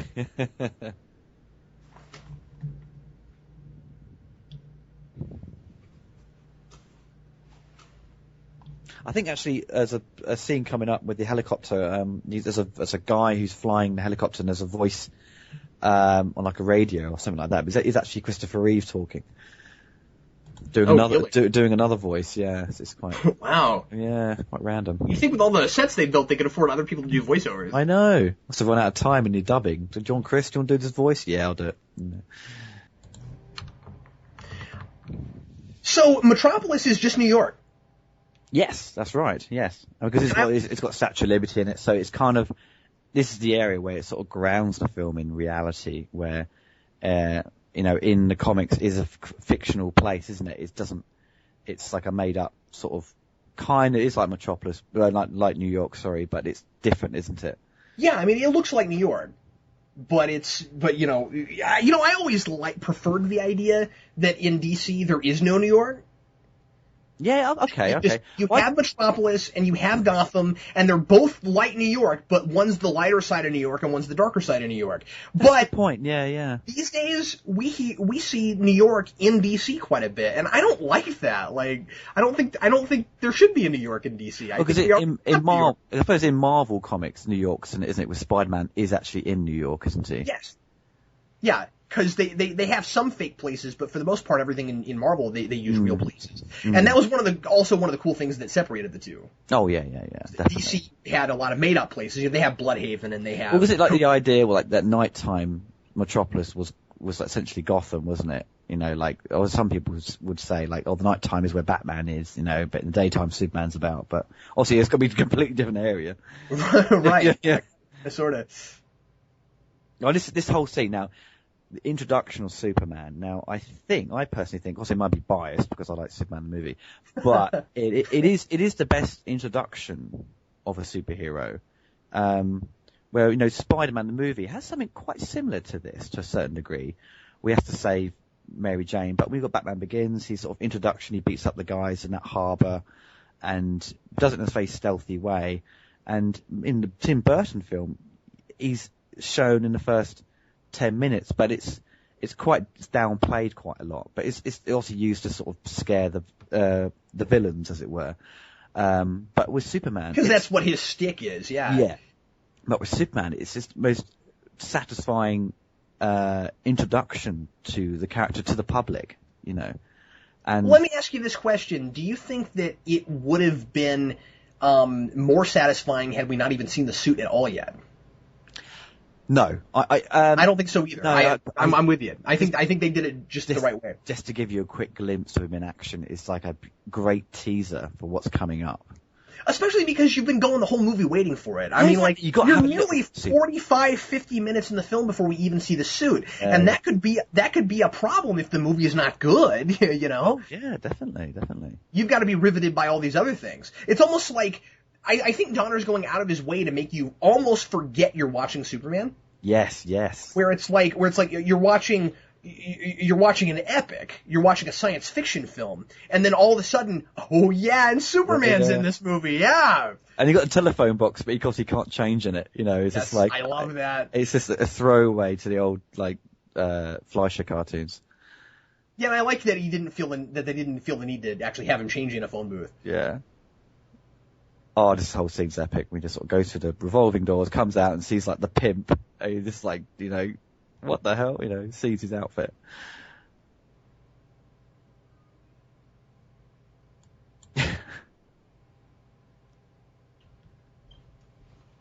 So this whole scene it's got so many different elements of special effects. It's got miniatures and it's got matte paintings and it's got live action stunts and it's got the Zoptic technique where the front projection where you see him fly up, quick shot of him. He stretches out, and then suddenly he catches her. Amazing stuff. It's all very seamless as well. It doesn't, each special effects shot doesn't belong there. Everything belongs together. All looks very smooth. I really like it when we're well past it, but I really like it when Lois says, "You've got me, who's got you." Yeah. I just love the way that he sort of looks at her and sort of just, smiles, and she just looks down and sees what the hell's going on.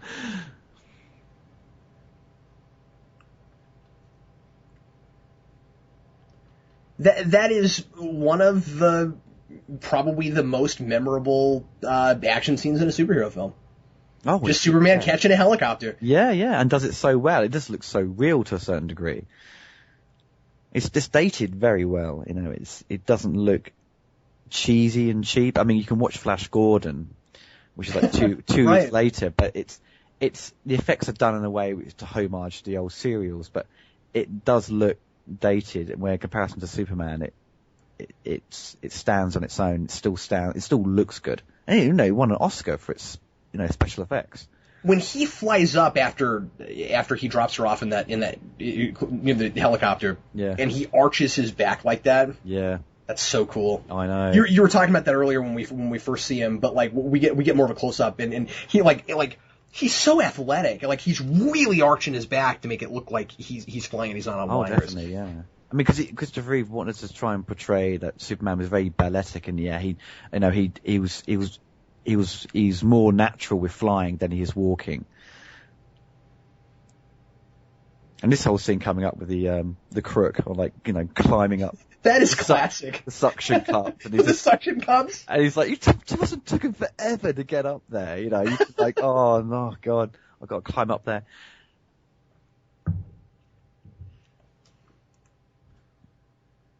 I wonder if they probably didn't do that the Batman way, did they? Where you turn the camera. I probably didn't, but maybe possibility they may have done. If they did do it that way, they were going out of their way to make it look like it wasn't that, because of the way they arced the camera so that it's angled a lot differently, and there's more the building looks more three-dimensional. I think definitely. I think just angled the camera, but there's a scene when he does catch the burglar, and it cuts in to see the guy sort of turn around to sort of see. Right. That guy is actually completely stuck to the wall. It's sort of a different angle as well. So interesting. Yeah, there's a few behind the scenes photographs of this whole scene online somewhere. One thing I think we really get for Superman's character that's part of why he's so likable is that he has a lot of fun being a Superman.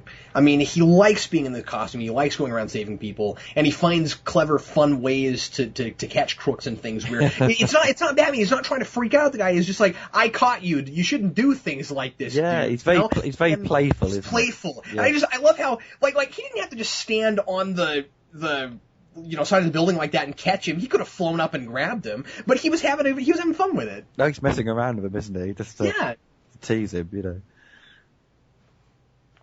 It's kind of fun. Unless there's a bit coming up when the crook sort of gets like a crowbar, sort of whacks on Superman's back, and he's like bad vibrations, That's so corny, but it's corny in a good way. Exactly, because Superman get away with it. Awesome. Exactly.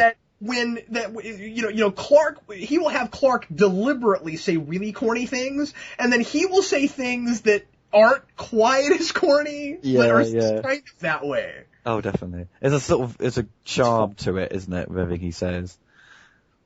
Although, with historical perspective, probably not quite as corny as maybe we think that it would be now, but... Yeah. Certain things that he says, but yeah. But there is a certain amount of, meandering around just watching Superman save people, or stop people in the section here, was just sort of... Yeah, because you have to sort of show Superman doing stuff now. It was kind of like, once he saved Lois, you got to go around and do other bits and bobs, There's bad vibrations, but... Actually, I think that that green screen doesn't look that good right there. No, that's a front projection. Is that what that is? Yeah, so it's actually just... I think it's just a way, because they cut away quite quickly, so you sort of look at it for a brief, say, it doesn't look that real, but it's very difficult to do. Right. There's a shot coming up where, because he's actually, obviously never filmed it, but he carried the whole boat and shoved it and just dumped it outside the police station. But then they sort of look up and see Superman. There's an amazing shot of him just sort of flying away. It just looks so real.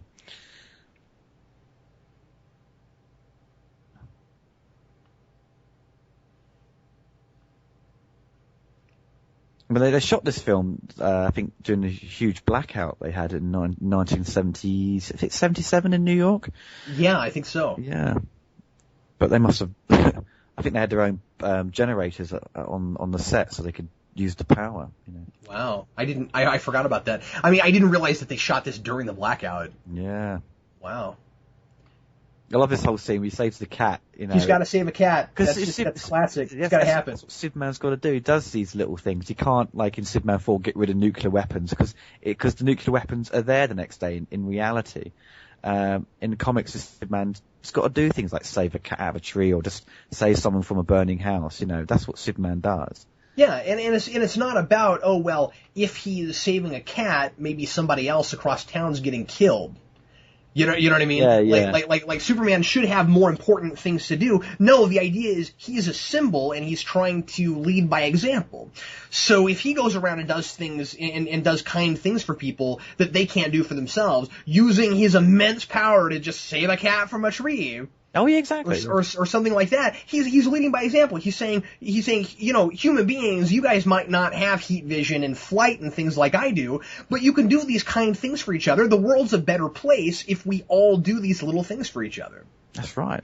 And he's leading by example. I think that's a wonderful message. I don't think it's a corny message at all, and I think that it's a transcendent message. And a lot of why this film holds up is that that's a transcendent idea.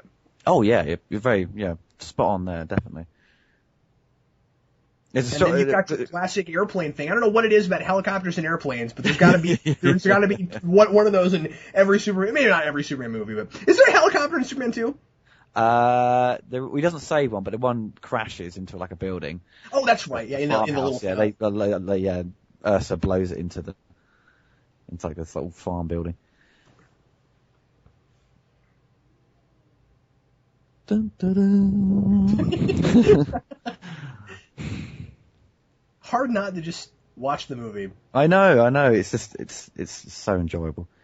The thing about the Superman theme, it's like one of the rare theme tunes that actually speaks the name Superman. I always like that about it. It's so clever. John Williams is an absolute master. It'll be a sad day when that guy unfortunately passes away. Oh yeah. And he continues to score. I know, he's like in his 80s, isn't he? It's crazy. I mean, most people, who are 80 are like old people's home and, have lost the plot, and, but for someone who's 80, still composing and still in good health, I hear, so.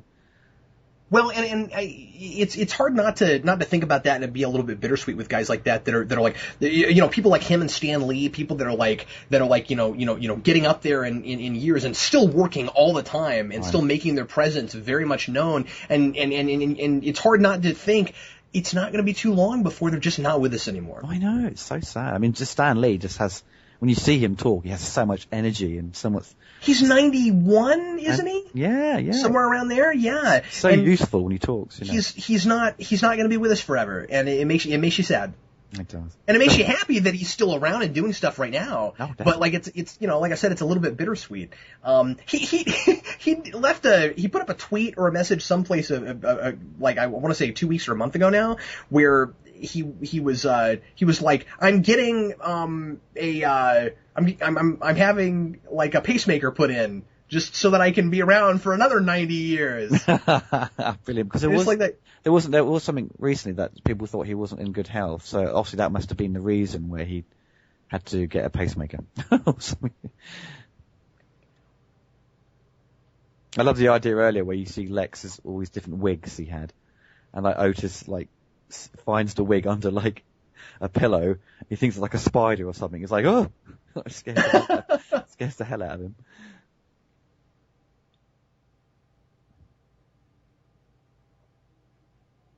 I love this bit where, because when it's obviously Perry White is trying to find out who this guy is, and like Clark keeps bringing up like he might know, or like he goes, "What's his favourite ball team, Kent?" And Kent's about to say something, then he cuts him off.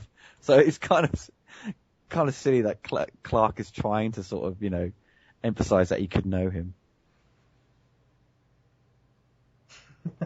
That's a good point. He's like, no, don't you got to remember that you're not him right now. Yeah. Of course, he's obviously Clark's not stupid either. Like, he might have actually said something totally false, right? Like, yeah. Get everybody saying, well, he seems like the kind of guy that.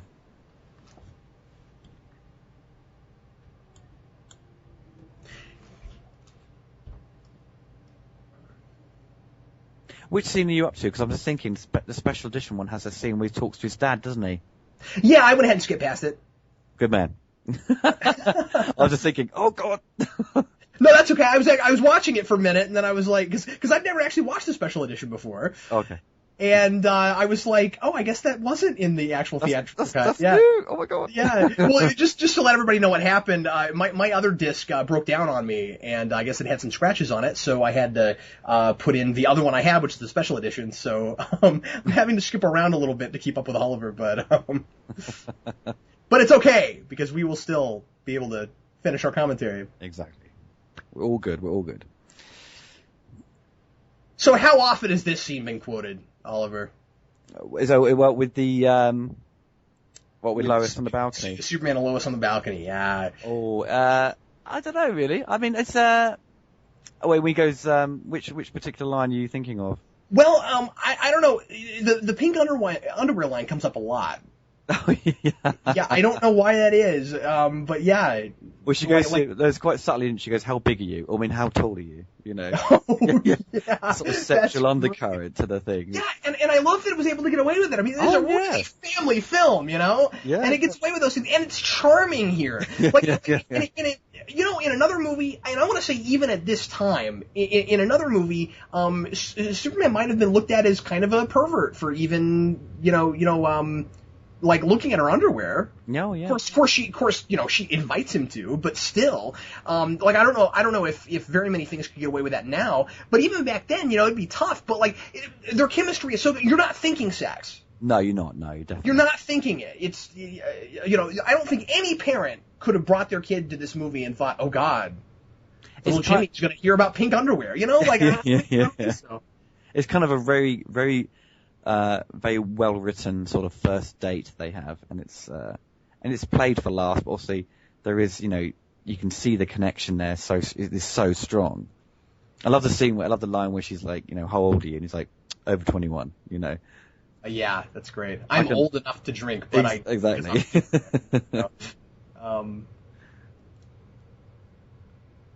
Boy, do you think Christopher Reeve himself was actually 225 pounds? Oh God, I don't think so. I doubt it. Yeah, weigh a ton. Yeah. Ridiculous. He was super tall. I mean, yeah, he was actually 6'4", which is. He actually was the same height that they say he is here. Yeah. Yeah. That's right. I think that was a really astute point you made, that this is kind of like a first date. Yeah. Because it's an interview, and that's why they're together. But yeah, that's how it plays. And I mean, they're sitting there out on her balcony on this table with wine. Because it goes from an interview to a sort of date, doesn't it? Because he takes her. And then he takes her out for a night above the town. Yeah, exactly. Which they tried to sort of do in Superman Returns again, but it sort of epically failed, really. They tried to do a lot of things in Superman Returns that were the same things in this movie. And how much of Lex's dialogue is just lifted straight from it. Oh, God, yeah, even Superman's dialogue is lifted from this. I'm like, oh, really? All these years we've had to wait, and we've got like a carbon copy rip-off, essentially. Yeah, well, and I mean, to Bryan Singer's credit, he tried to look at it like a love letter to that film, but it doesn't work if you're making a film, I mean, like you got to tell another story, and it's kind of weird because it had ideas in it which I kind of liked, but they weren't done in the way in which I'd wanted them, and it just lacked action and things like that. You want to see Superman do stuff, and not just be like moping around or being depressed. Well, and speaking of helicopters. Yeah, it was way too much time just sitting in a helicopter. I mean, yeah, it was stormy outside, but it was a little bit dull. That's right. Now, this scene has a bit that I actually thought was a little bit silly on the part of Superman, and that is he feels the need to actually tell Lois about kryptonite. Well, yeah, because he said he obviously says he can't see through lead, but yeah. Oh, I'm sorry, not kryptonite, but that he can't see through lead. That was the thing. Yeah, because And I mean, why would you announce that to the world? Yeah, he's a bit of a plonker for saying that, isn't he? I mean, you could say, well, he has a good spirit, and he believes in everybody, and he's naive. He's naive. Right. Yeah, that's right. Because when he says, he's here for truth, justice, and the American way, sure. She laughs at that, because even at the time saying that was extremely corny, but he says it in such a genuine Right. way. You're right. It's kind of naive. It's assuming that everyone in America is also out for those things too. That like the American way, when you look at America's politicians and America's top of the corporate ladder people, maybe they look at that differently than you do, Superman. Yeah. Maybe it isn't. Maybe his attitude's maybe still the same as it was, before he went in the Fortress. So he's been in the Fortress for 12 years, and he's come out and just gone. Well, he hasn't seen what's happened with the world since then. Yeah, right. He hasn't seen some of those developments of the Cold War and some things that have happened. So that's why he still has that sort of wholesome, old-fashioned nature to him. Yeah, but that's also what makes him charming, and it's also what again that transcendent attitude that I was talking about. That there's still definitely something to that. Another weird thing is, right, why is it in the Superman cartoons, even the new films, there's no yellow S on his cape? Why is that? I know, because the yellow S is awesome. It's awesome. Yeah, exactly. That's what Superman was always had something on his cape, because it just seems just a regular cape. It needs the S on the back. I agree with you. I think aesthetically it's way cooler to have it. I never cared for the one on the belt. No. That you don't need three S's. I mean, at that point, you could start putting them everywhere. You could put two S's on the sides of where the cape meets the collar. Yeah, exactly. You could just put them everywhere. Put them on these boots at the top of his boot and things like that. And the weird thing is though, Christopher Reeve's suit, I think it is the perfect Superman suit, because if you go online, there's so many people manipulate images of the new Superman suit, and even Brandon Routh's Superman suit, to make it look more like Christopher Reeve's, and just keep yearning for the just keep things simple. Keep changing it?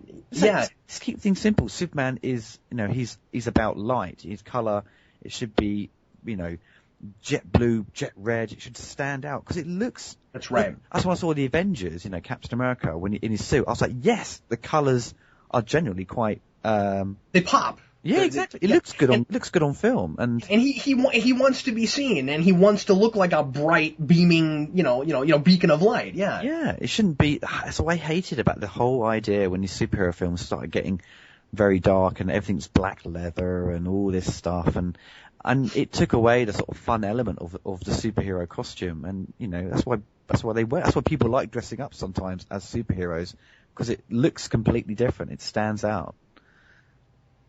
So there is a thing that's about to happen in the scene where Superman is flying around with Lois that I think does date it a little bit. Oh, I mean the singing, do you think? The song? Yeah, and that is the song. This is the other part, the other part of the score that has something that lines up with lyrics. The "Can You Read My Mind" bit. That's and right, yes. What I don't like about it is that it is kind of a 70s thing to start just kind of reciting poetry that in a narrative voiceover. I don't care for that, and it's also, I don't know, it's just kind of reciting lyrics to a song that it's not really in the movie, and it's sort of weird. It's a bit Shatner, really. It's a bit Shatner. It's a bit Shatner. I think when I watch these films with any girls and things like that, they like this scene. And I think it does aim more to the female audience, and they like this sort of this element, I think. And it does obviously is quite dated now. That's funny because my wife laughs at this scene. Oh, she does. Oh, okay. She thinks the narrative thing is a bit a bit hammy, a little laid on thick there. But it's also a bit unrealistic where I don't think Superman can actually physically hold her I don't think so either. Like that, where she'd just be hanging down, Yeah, I never really got that. I'm even with momentum, I don't see.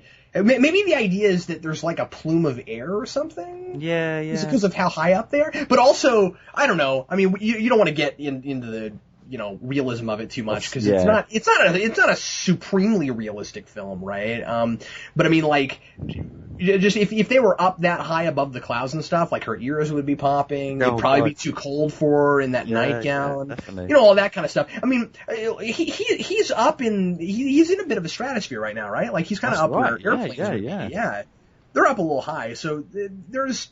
He drops her on purpose as well, doesn't he? Dreamy about this film. Yeah, he drops her on purpose because he's like that. Yeah, but he knows he can catch her. Exactly. It's a good thing he didn't. What if he lost his powers right then? Oh God, yeah.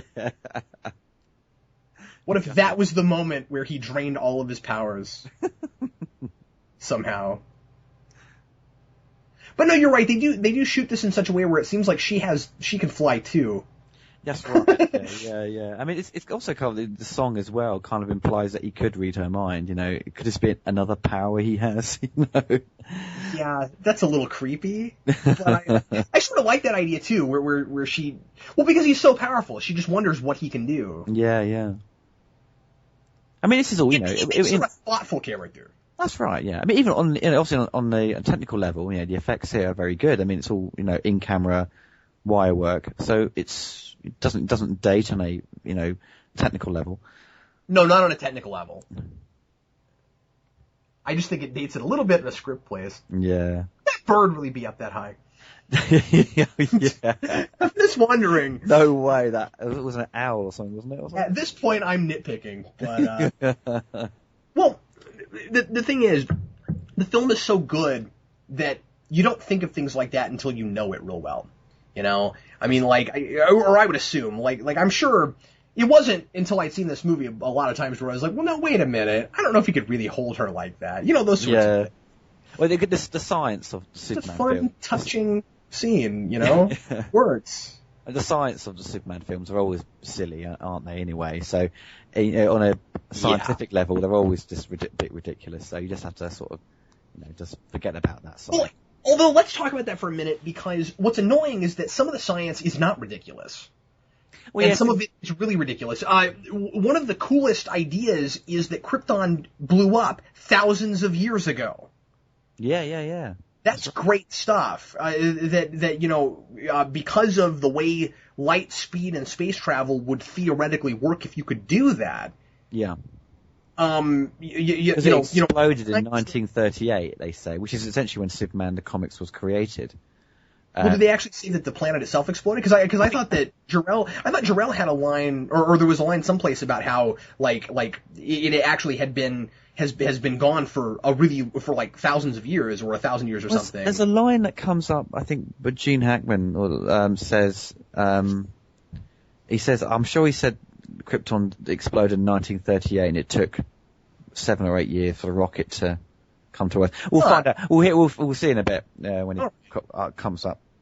But this is amazing. The transition scene, you see, when he flies off, he says goodbye to Lois. They actually, you know, she's looking at a screen. They shot the footage of Superman flying away. She's looking at a screen, and the camera pans around, and Clark comes through the door. Amazing transition. Yeah, it looks great. And when he takes his glasses off, and you know, you can see Chris sort of put his shoulders back and stand up straight. You know, you can see the transformation is so good. Christopher Reeve is an extremely underrated actor. People don't realize how difficult it is to play a superhero, especially like Superman. And you can see how, like with Dean Cain or Brandon Routh, they just can't compare to Christopher Reeve. He made the role so much his own. Well, and I love things that those actors both do also. But yeah, they don't compare playing the same role. You can't live up to that. Yeah. It's like, you know, it's like trying to be as good as Michael Jordan at basketball. I don't I'm not sure anybody will ever manage it. Well, now you might be able to play a different sort of Superman, but you know, you can't do Reeve type stuff. Like there are some things about the Dean Cain Superman that I really like.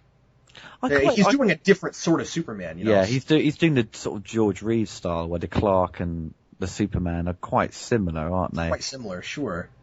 Well, and he's also just like really 90s. Yeah. He's like the 90s Superman. I mean, he was the contemporary for the time, and they weren't trying to make it. They were okay with making it dated. You know, it was the Superman for that period, and it worked on that level. It's also really goofy, but it was okay with that. You know. Yeah. It's kind of this whole scene's brilliant. You know, with Lex and Otis, and he's like, you know, trying to find the book. I love his library. Oh yeah. Like the circular bookshelves and stuff, or not circular, but you know, curved. Oh yeah. That's cool. It's kind of weird though, because like recently the guy who plays Loki in Avengers said, you know, Christopher Reeve was sort of mocked by his peers at the time for doing a superhero role. Well, now it's, you know, far more respected. You know, people think it's great if an actor's going to be a superhero. Well, how many actors at this point have gone more A-list or gone totally A-list because of it? You know, Shades and I talked a lot about Hugh Jackman, who is huge now, and got his start with Wolverine. And right. Christian Bale was already a thing, but Batman put him over the top. Oh, definitely, because Christian Bale was doing sort of smaller films, wasn't he, like The Machinist and things like that. And then did Batman Begins, you know. And then, you know, a couple of years ago, he was in, like 65 films in the same year? No, no, I'm kidding. But a lot of movies, well, it's like Tobey Maguire, you know, because I saw him in Pleasantville, and I loved Pleasantville. Oh, yeah. One of my favourite films. And then he did, you know, Spider-Man, and a lot of people didn't know who he was, and I'd see him in Pleasantville, and I was like, oh, wow, he should be a quite good Spider-Man. And, obviously, you know, his version of Spider-Man is, you know, it varies in quality. But not many. Yeah, it's a great way to put it. Yes, there's. But yeah, there's most actors now all getting, you know, extremely popular through doing superhero films because there's such a big event every summer. You know, everyone's going to recognise them after it. And I've been wondering for a long time just how long that's going to last. Oh, like every summer with a big superhero film. Yeah, just how long the superhero phenomenon, you know, the superhero movies. Yeah. Taking the big box office records a lot and things like that, like how long that's going to go. I always wonder if superheroes will eventually go the way of the Western.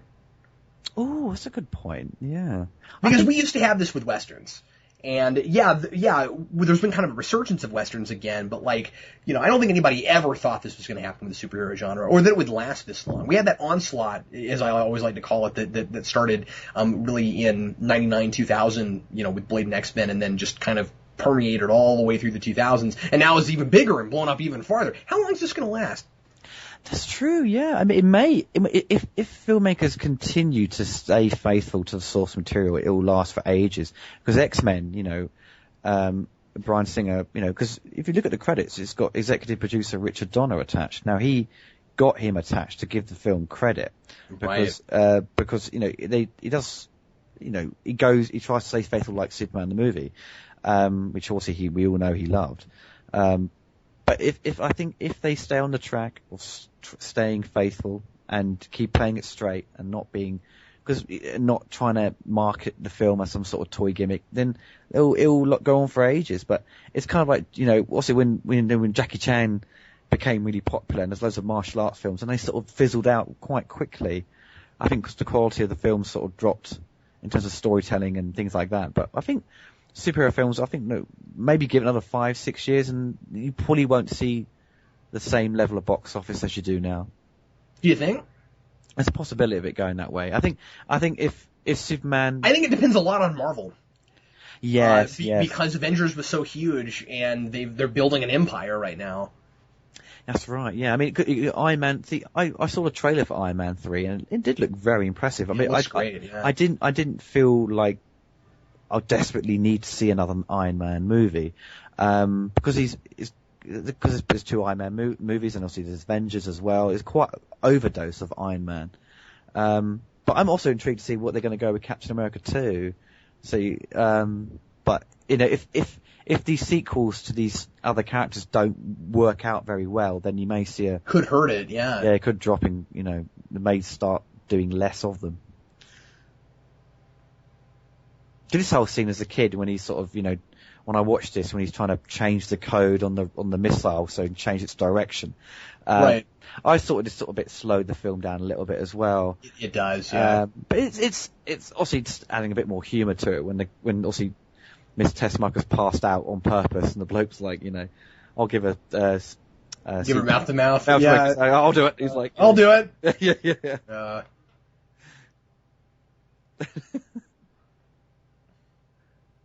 Otis in his Hawaiian shirt. Yeah.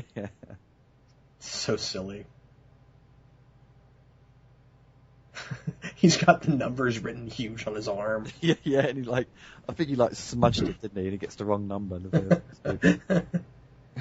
It's cartoony, but it works. I don't know. Definitely, yeah. I think Lex should always have a sort of clumsy sidekick. I think it does play well. I mean, because in Superman 2, Lex sort of becomes a sidekick to General Zod, you know. Yeah, and that was fun. That was brilliant, you know. I don't know. I still think that you can do the really dark kind of corporate Lex that doesn't have a bumbling sidekick and has. Oh yeah, you can. You know. And I always liked Mercy as the femme fatale kind of sidekick, and all that's awesome. But it's weird that, like, when I saw Superman Returns with Parker Posey playing Lex's sidekick, I thought she would have made a good Lois Lane. Then interesting. Then wow. Kate Bosworth, because she was far too young wearing this stupid wig. Yeah. And, it was. Yeah, she was. And would somebody please explain to me why they didn't just call her Miss Tessmacher? Oh, exactly. Because she was the same character, and she went through the same character arc. Yeah, that's right. Why? Why? I don't know. Anyway, well. Madness. See, my sinister plan, Ollie, is to mention that film enough times that we don't have to watch it. No, I'm just kidding. I'm just kidding. We'll have to write down, like, gobs and gobs of notes of fun other things to talk about during the helicopter scene, just so that we have something to say. Yeah. But, this whole scene where he's obviously got the numbers wrong and Lex goes completely ape and goes mad. And but it's actually a deleted scene where he flies at the end of the ambulance and he's like punching him like into the that's face. hilarious. You see, that's why he's got a massive black eye later. Oh no, the next scene's got a black eye. That was it. I do think that other people who've grown up with Superman, especially like maybe kids that grew up with Smallville. Boy, I can't imagine growing up with Smallville as your Superman. But kids that did that and then would go back and watch this film. I think that knowing the more modern Lex can hurt this movie for younger people because they know the more corporate kind of Lex. And I think a lot of people don't realize that he wasn't that at this point. It was in the mid '70s. It was still mad scientist Lex Luthor, and he was mad scientist Lex Luthor all the way up until really the 80s, as far as I know.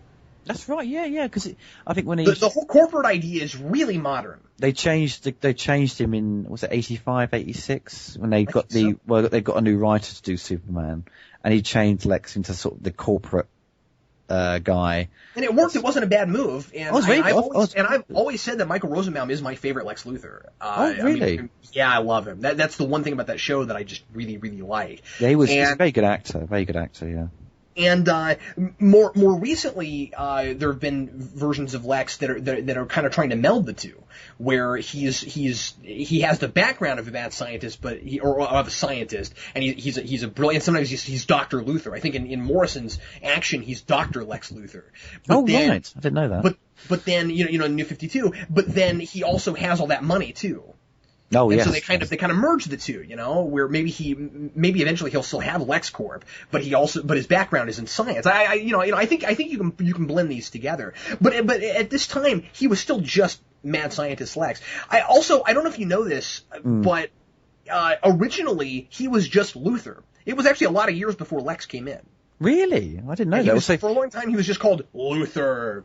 Oh, was that what during the 60s it was called Luthor? Yeah. Well, even earlier than that, I think. Oh, I did not know that. From his first appearance on, I can look real quick and try to see when that changed, but because I'm not sure. Out. Yeah. But anyway. Oh, this whole scene's good because it was Clark is sort of socializing with the other workers and sort of chatting with them, and then he sort of goes in and obviously now we find out. Well, Lex sets off that beeping sound to attract Superman.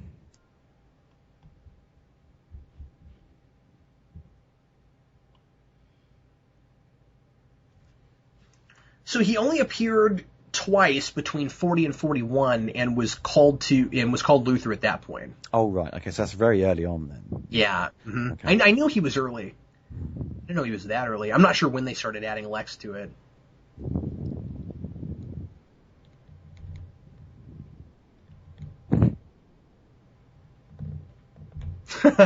You got bags of humility. Yeah. Aggression, confidence. That's what I could... There's a shot coming up when he jumps out of the window and he transforms into Superman. There's a shot you can see the top half of his body. He's still got his suit trousers from his normal outfit, which they didn't finish. I don't think they finished the special effect. So half of him is Superman, and the rest is still Clark Kent. That's interesting. I never noticed that. It doesn't look bad. it just looks like it's kind of like they just forgot to do his legs, to finish that. That is a effect really off. interesting tidbit, though. Yeah, you'll see in a sec. Is it silk? Is it plastic? He's gotta know everything he can find out about Superman. What does he keep under his cape? Batteries? Batteries? A Duracell. That's how he flies. He has bat. But yeah, Superman getting leaving through a window, that's a cool idea. Definitely, because Richard Donner had so many cool ideas of Superman transforming or doing stuff. That I think then the other I gotta ones. say, I never liked the idea that he just magically has a suit instead of his. Oh, you mean such that he transforms like this? Like he's the top half of his legs, you see. But yeah, I saw it, but also I just don't like that he just that he doesn't have to take his suit off to reveal his Superman suit. Yeah, it was. I don't like that. I think it's just a gimmick just to move the transition on. But I do love though in Superman 2 where you go down the alleyway and he transforms into Superman and it sort of has that sort of blurring effect where it creates you can see a different transparencies of Superman behind him. I think it looks cool, but it looks great, but there's no. I've always had a theory about this, and maybe you'll think I'm totally off base. Yeah. But my theory has always been that because of transitions like that, where it looks like kind of maybe a superpower, that might have something to do with why Richard Lester gave him a bunch of powers he shouldn't have had in Superman 2. That's a good point. Yes, I think. And that's the thing I always hated about Superman 2. People complain about the plastic S and stuff, but what about the telekinesis beams? That's right. Yeah, that's right. They made it. He doesn't have that ability in this film. If Superman could move things around with his fingers in this movie, he would have made different choices. Oh, definitely. Because basically what happened was that to beef up the morale on the production because obviously Rich Don had gone. The actors were sort of given a bit more leeway how to create their own things, and I think the writers sort of said to create a bit of sense of fun. They sort of made up some powers and stuff and sort of fill in the gaps really because they had a short time to get the film finished and you've got to get everything done to a high standard as well, but also you've got to get these shots done. The problem is it kills the sense of rules that this film builds up, that what Superman can and can't do. Yeah, it does. In this film. It From a does. very early point, we know what powers he has, and actually we're demonstrating them right now.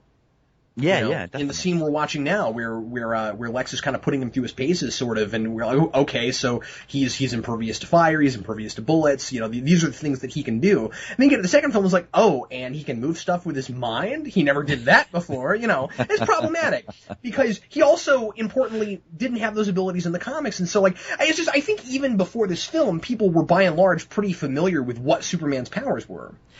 Definitely. That had to have taken a lot of people had to have been taken aback by that, wouldn't you think? I think hardcore fans, would have been like, that's not completely true to Superman. I'm not even sure you had to be hardcore, though. Again, Superman was even before this a pretty big American icon, and you got to remember that if you go back further, if you go back to the Fleischer cartoons and things like that, everybody knew what Superman's powers. Oh, that's true. That's true. Yes. I mean, I suppose in the comics they did. During a number of years, they did make him more and more stronger, didn't they? Because he couldn't fly. That's a good point. You're leap. right. He could leap tall buildings in a single bound. He couldn't fly. But with that, by that logic, the hardcore comic fans should have been more okay with it. It'd be your regular everyday guy or a person like maybe an older person from another generation that grew up with the Fleischer cartoons or grew up with some of those serials. That's like, well, Superman was never able to do that before. Yeah. But I'd still, even in the new Superman film, I would still want Superman when he transforms to have that sort of transition like he did in Superman 2, because it just looks cool. I think I'd want to see that happen. It makes no bloody sense, man. It makes no, obviously it makes no sense, but it looks good. Just doesn't make sense. Well, anyway. But this whole scene coming up soon as well, see when. There's a weird tidbit, when the kryptonite, which is in the case, where obviously because Lex is sitting on it, you see coming up shortly, but the case where the kryptonite's in is actually from Star Wars. It's actually a prop from Star Wars where Obi-Wan Kenobi takes the lightsaber out to give it to Luke. Is that what that is? Really? It's the same case, yeah. That's cool. And the day they shot that, someone on these had nailed it shut on purpose, and all the press were there. And Chris Reeves obviously got to try and open it, but he can't open it because it's all locked up on purpose. So everyone's like, as a joke, Superman's got no strength. He can't open it. It obviously embarrassed him. He's got no strength even before the kryptonite. Yeah. He can't even open it to get to the thing that makes him weak.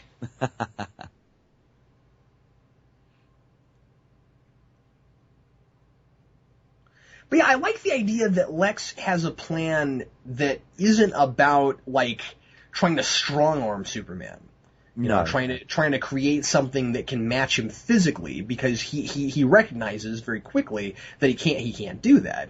So the idea is to have a plan where you put enough things in motion that Superman can't possibly do it at once. Yeah, exactly. Now, granted, I always thought that was a little bit silly, because I always thought that Superman ought to be, if he's fast enough to spin the world backwards, he's probably fast enough to get to both missiles in time. I think the film sort of indicates that he only reverses the planet because he's lost the woman he loves, and I think that pushes him over the edge.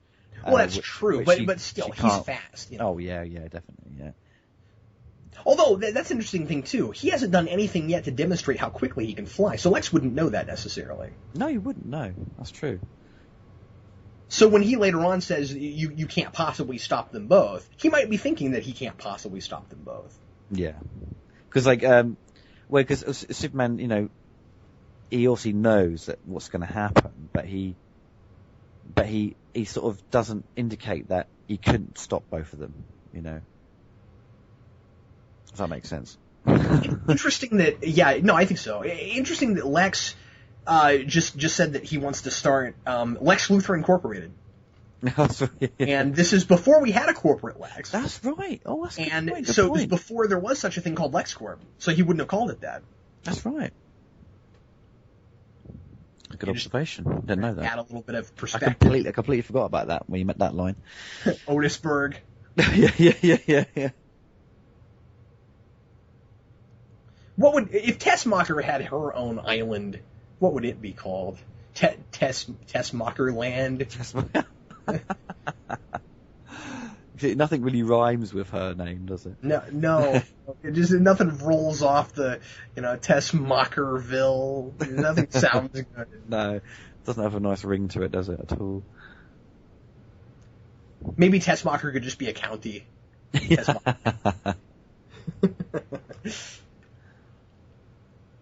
Oh, now we should get to see more of Jimmy again, okay? He's like, Jimmy Olsen just pops up now and again through Superman. Yeah, it's true. Not real important. He doesn't get to be Superman's pal in these movies either. Well, no, not really. I mean, there's a couple of deleted scenes in this Superman film where when he does catch Jimmy from the Hoover Dam, and he flies off with him, but he turns around and so Jimmy could take a photograph of it. And he's like, yeah, go ahead, shoot. Take a photo of the explosion. But there isn't really much of an indication. He sort of seems a bit more of an irritance to Superman. Superman's just like, yeah, whatever, just flies off.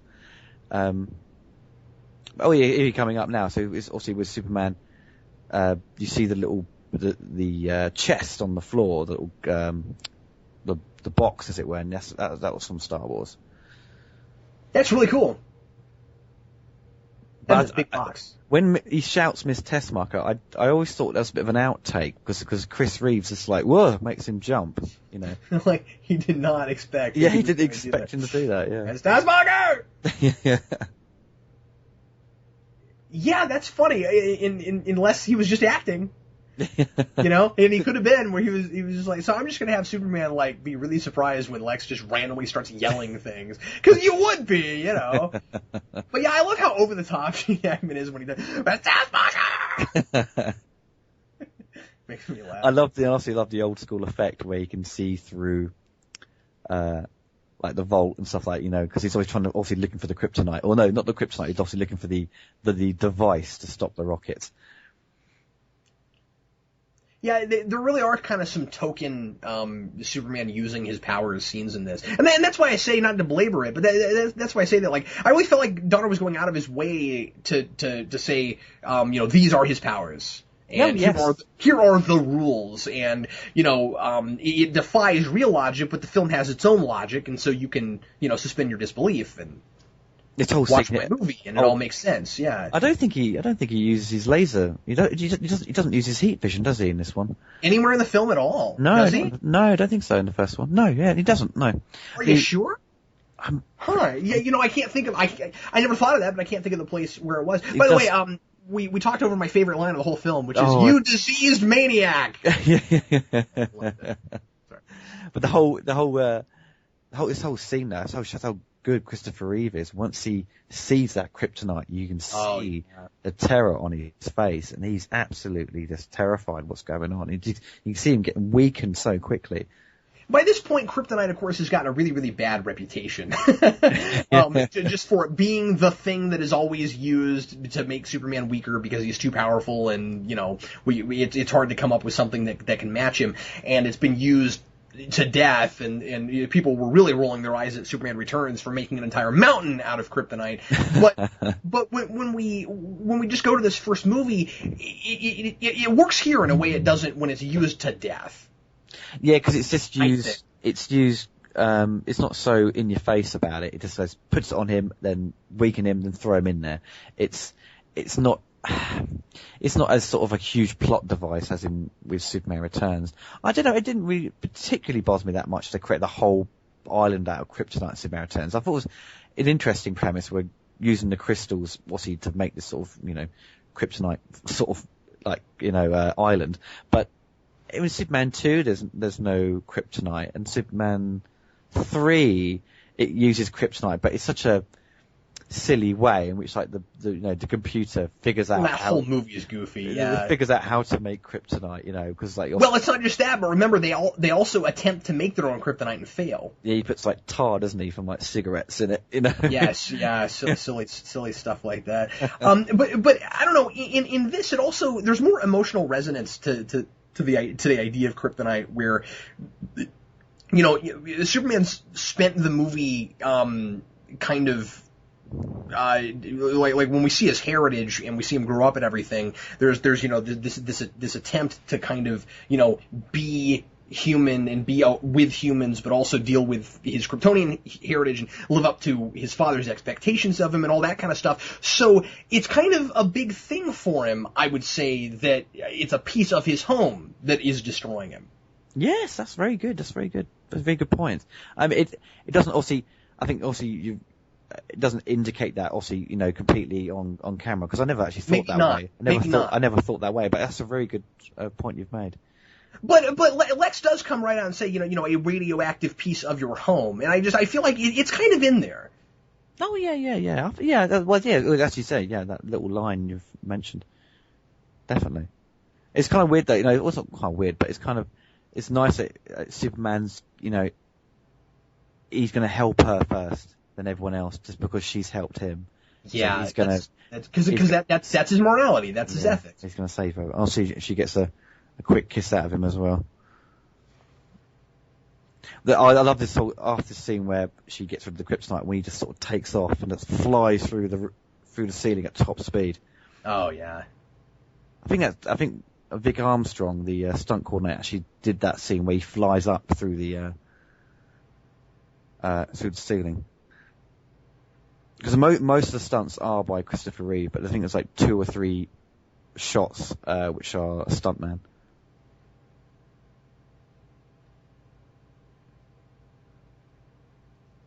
Tessmacher has lost all touch with reality. when there's this thing on this man that is killing him, but I'm gonna kiss him first. I get the whole why I think you'd let me later. It's funny, but it's like, what if those 3 seconds were the 3 seconds it took for him to die? I don't know. That kind of thing in movies is always funny to me. I was Superman, I'd be like, I'll be back later to finish you off.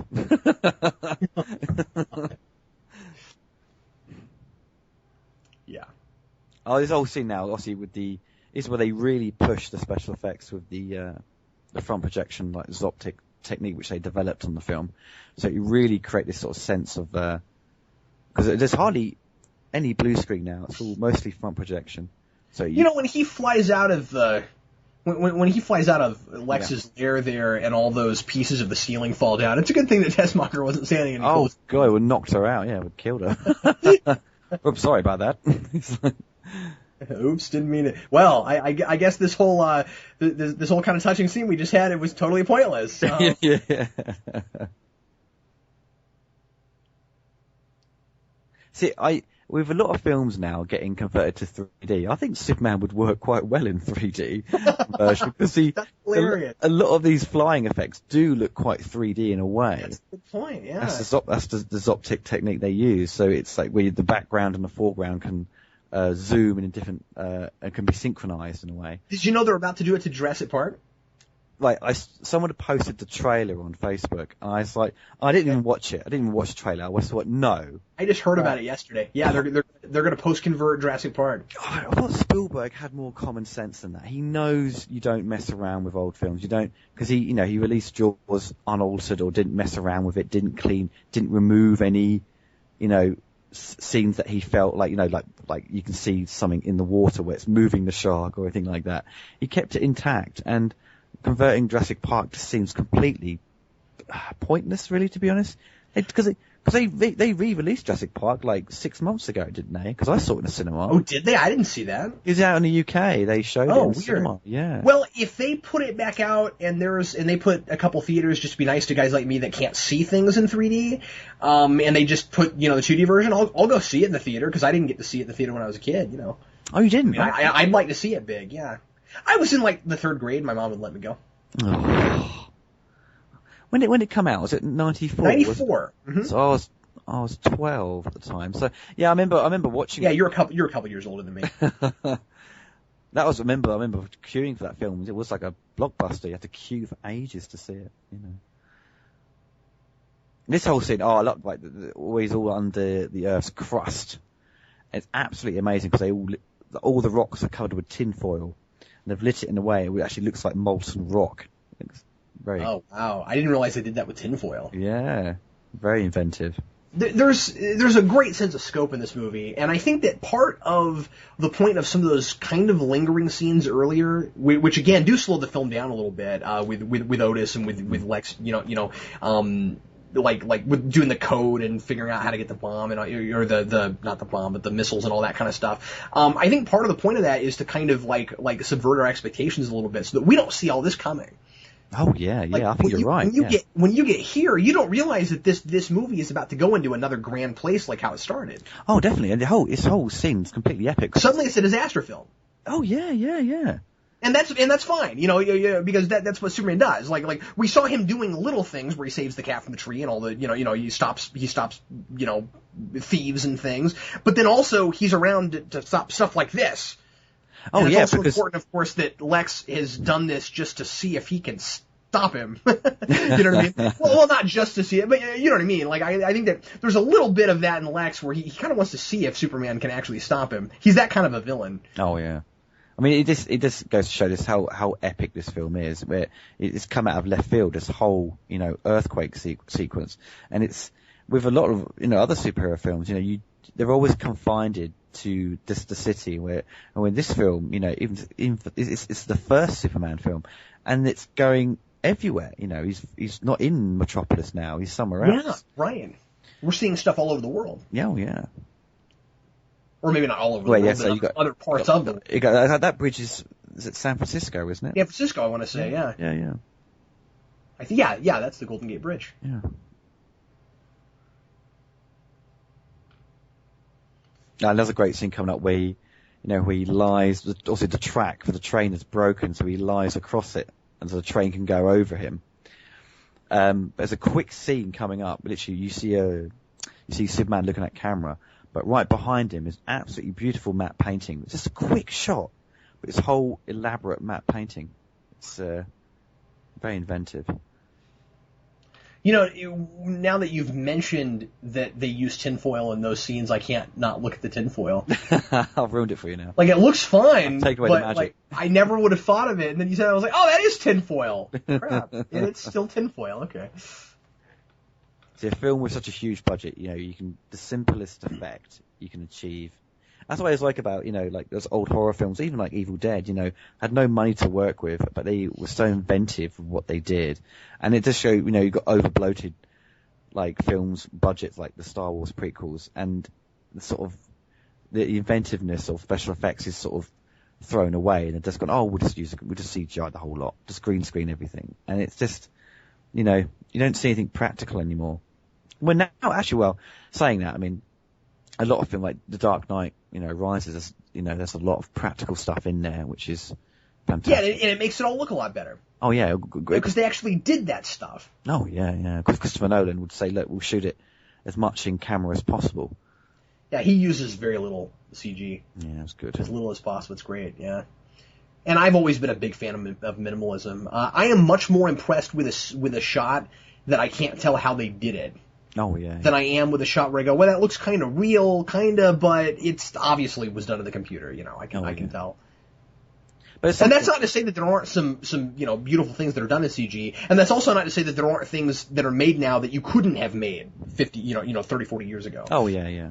Well, CGI is amazing when it's used as a tool correctly and not just abused for the sake of they can't think of a way to get around something.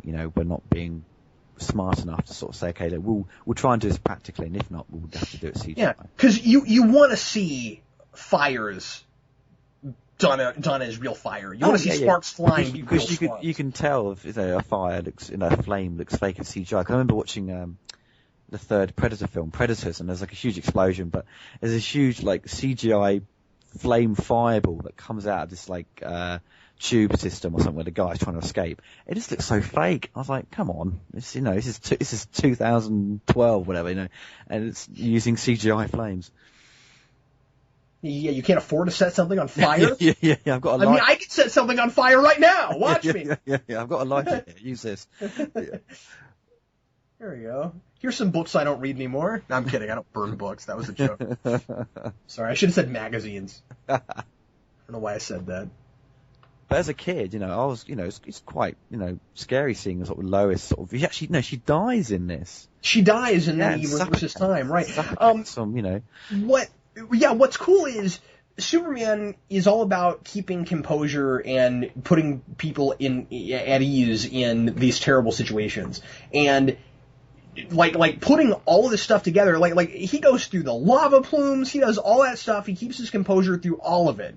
Yeah. And it's the death of somebody that he cares about that puts and he's forgotten about her. That's the thing, isn't it? Because he realizes he blames himself for it. He's like all he had to do was fly there and do this first. Yeah, that's right. But he forgot about her because he's got too much to think about. He cares about everybody, not just one person. That's right, yeah. But then it turns out that he actually cares about this one person just a little bit more because he's a human being and we do. That's right. The human element of Superman is there, isn't it? But it's so good also when he loses it and screams out, goes berserk, and that's another great sort of performance. And it's one of the coolest things in a superhero film too.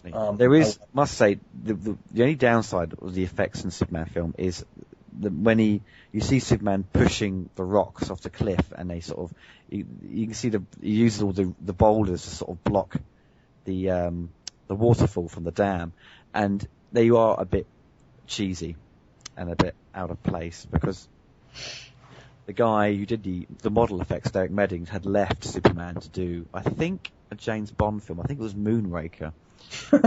and they had to get someone else to do the miniatures, and they don't look as good. They don't look as good. Yeah, that was the only thing. You're right. The parts we're watching right now, if we're both looking at exactly the same place, this stuff does look like miniature. Yeah, it was done last minute and a bit of a rush, really. But I think that's the only thing Richard Donner is not particularly happy with, and you could go back and change. I think, yeah.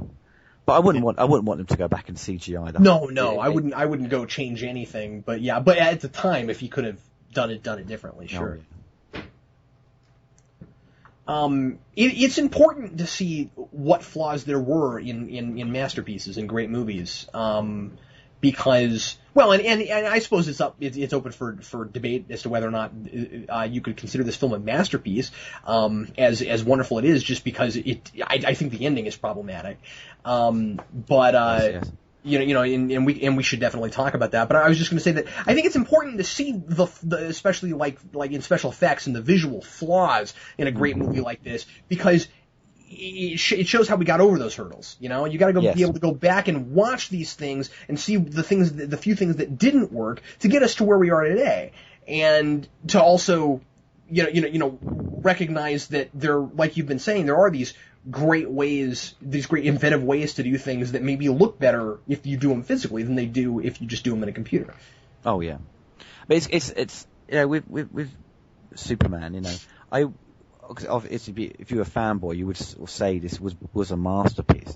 But it's all films that are considered masterpieces all have flaws to them. But at the end of the day, I think if the story is strong enough and you believe in the characters and you care about them, it doesn't matter if there's a flaw about a special effect, or one scene's slightly annoying or slightly out of place. If everything else works, then it doesn't matter. I think it should be called a masterpiece. I completely agree with you. Yeah, the place where I pause there in whether or not I feel like I can call this a masterpiece, and this being one of my favorite films of all time, is just that films are about telling a story. And the story is more important than any of that stuff, than any of that physical stuff, like you just said. But the thing is, Jor-El talks about consequences, and he tells Clark in his messages to him that he cannot affect the natural progression of mankind. That's right. Human history. Yeah, human history, and what he does at the end of the film is precisely that. He goes against his father's wishes, because he's essentially, you could say, he's being selfish, and he's thinking about himself for once. He wants, and we can argue about whether or not he deserves to do that, because he's never thought about himself before, and that he does see this as his fault. I mean, he's in a way meddling with the regular progression of human events anyway, because he's stopping all these terrible things from happening. Then he's an alien. He wouldn't have, if he hadn't been here, this stuff would have just happened. Oh, wow. Well, that's well, assuming that Lex would have done everything he did without Superman being around, that's also debatable. But I'm just saying that, he may already have some responsibility for this, and so maybe you can say that it's okay that he turns the world back. The place where I call foul a little bit is that that's not discussed, and he doesn't ever really pay for it. Yes, that's right, because it's kind of like a get out of jail free card. He can reverse time any time, then, couldn't he? And it's like a bit of a plot hole, essentially. Because originally the idea of reversing time was supposed to be in Superman 2. Right. So he gets rid of Zod and stuff, but obviously the ending wasn't dramatic enough. Warner Brothers felt, so they put on, the reversing time. And I think due to the quick change, there's parts of it which aren't explained properly, and the way it's edited as well. I think some people have, fans of the film, have re-edited certain parts of it, the reversing time, to sort of make it a bit more sense. See, what makes it harder too is, I forgot about this. He sees his father in the clouds right before he does this. Yes, that's right. Yeah. He's warned. Yes. He's warned by his memories of his father. Yeah. Saying, I know what you're about to do. You cannot do this. It is forbidden. You can't have the line, "It is forbidden." He does it anyway, and then the film ends on a happy note. It's Superman, isn't it? It can't end on a sad note. But yeah, I know exactly what you mean. But you see what I'm saying, and that's where I pause in calling it a masterpiece. When I did my rewind on this, and I did that very early, reviewing, and wished that I had done it maybe later when I would have maybe delved more into it. I gave it a 4, and the ending is problematic enough. I've always wondered if it should have been a 3.5. Oh, I see. I suppose if you think, as you say, you're bringing up the point where it ends on a happy note because he's gone against his father's wishes. I suppose if the film ended with an indication of, say, because he threw the other missile, didn't he, and ends with Zod. That's how it should have ended. Yeah, it should have ended. So, and then that would have been fine because that's his consequence. Exactly. His consequence is he brought these terrorists essentially from Krypton to Earth and unleashed them because of what he did in reversing time. That would have been fine. In just throwing that missile where he wasn't thinking. That's his consequence for all this, and that's how it was originally supposed to be with Donner. That's not what we get, and that's unfortunate. It should have ended on a cliffhanger. It's gone with the Hollywood style happy ending, which for most audiences they probably obviously would have wanted. You want to come out feeling positive, and it's come a trend now where the films end with a cliffhanger, or you don't feel completely satisfied. You've got to wait 2 years to see what happens, or next year. And I like films to have a solid ending, even though the film's going to be a 3-part trilogy. I want it to have a solid ending. You see, it still would have had a solid ending though, because it's like, he solved everything, everything's fine, but what he doesn't know is that there's this threat looming in the background. Yeah. I mean, that would be like saying that Avengers doesn't have a happy enough ending because after the credits you see Thanos. That's right. That's fine. Because we're excited to see what happens next. But the thing is, by not having Zod at the end of this at all, or anything like that, I feel more cheated because Superman is told by his father that bad things will happen if he does this. Yeah. And then nothing happens. It takes away all of the drama of him watching Lois die. It's all gone because it was too easy to reverse. And Zod, one of the first things Zod's going to do, or one of the biggest things he's going to do, is threaten Lois. Yeah. I think you're right. It's kind of, I suppose, it's very problematic. If they had this sort of darker ending, it actually would have been quite daring at the time, because 1978, most films didn't have that. But I'm not sure how dark it would have been, Ollie. I just feel like it would have been. The missile comes out. That's why Zod was at the beginning of this. As it is, you forget all about that. You don't even know why he was in the movie. I suppose dark is probably the wrong word, but leaving it with a slightly cliffhanger ending, would have been, quite original for the time. But again, that was initially supposed to be the plan, and you can't fault Donner for how this ending happened. Yeah. This is the studio's fault. But it's problematic, I think. It's problematic. Yeah, it's never been essentially perfect in my eyes, the whole reversing time thing. But because everything else is so spot on and I enjoyed so much, it didn't distract my enjoyment from it or leave me going, I'm not happy with that. It didn't me either until I started really thinking about it critically. I mean, just like, from a critical standpoint, I think it's a huge blow. Yeah. But do you think, obviously, with the ending with him flying over, obviously the flying over Earth and looking at the camera and winking, it's kind of breaking the fourth wall and sort of acknowledging the audience, which it kind of is, yeah. Which I love that about these films, and it's going to be a shame they might not have that in the new one, and I quite like. I think they're going to get away from all that kind of stuff. I know, it's annoying. I should make my own Superman film. Yeah, I usually don't care for fourth wall breaking stuff. For some reason, it works for me here. I don't know why. It is the sort of, because Superman did it in the cartoons where, he goes, Clark will say, well, I'm not Superman, Lois, and wink at camera. Oh, and wink at the camera. That's right. It's kind of a nod to those. George Reeves would do it. And, it's definitely a nod to that.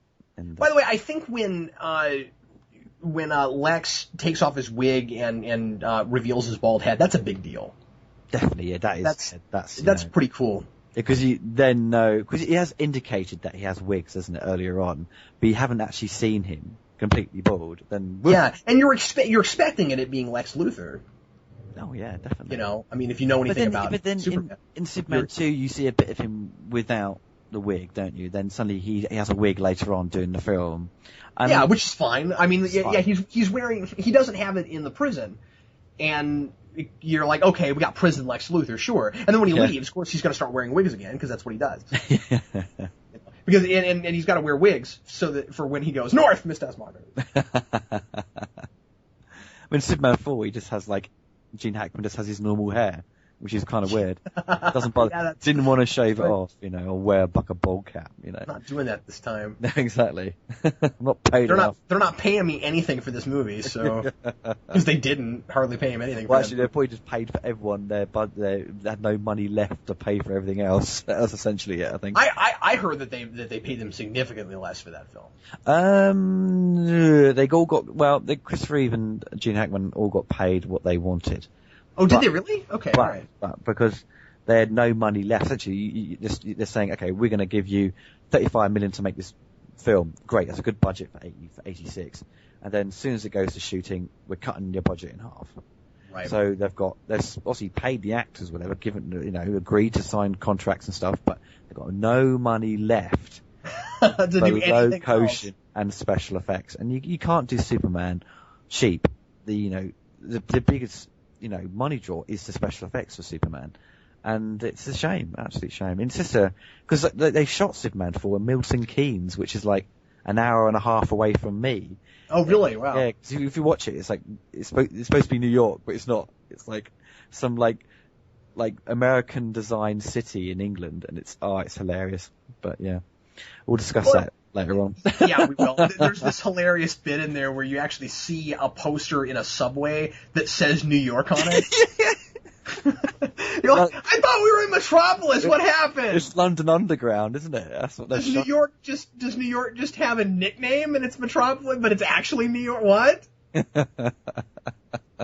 That's great. So, Ollie, you were telling me before we started recording that Superman's actually really popular in Britain also, and I didn't know that. Yes, I mean, because Superman's always been, it's always on TV, essentially. It was always Christmas. It's always a Christmas film, Superman. And, really? Yeah, wow. New Year's Eve, I remember many years they'd always have New Year's Eve, Superman 1, and Superman 2 on New Year's Day.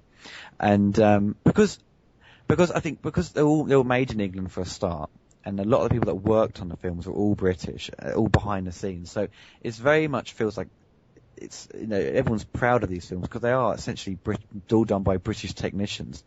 And it's like the Bond films. All the Bond guys all the people that worked on the James Bond films worked on Superman. And it's kind of like the original Star Wars, films. They had, a lot of British guys, but Superman films especially had a lot of the British talent behind them. So Superman's always sort of maintained its popularity here. It's kind of weird since the internet came about. Superman was kind of forgotten about, I think, really. And when internet came about, and more and more people found out that Superman the movie is quite an important film.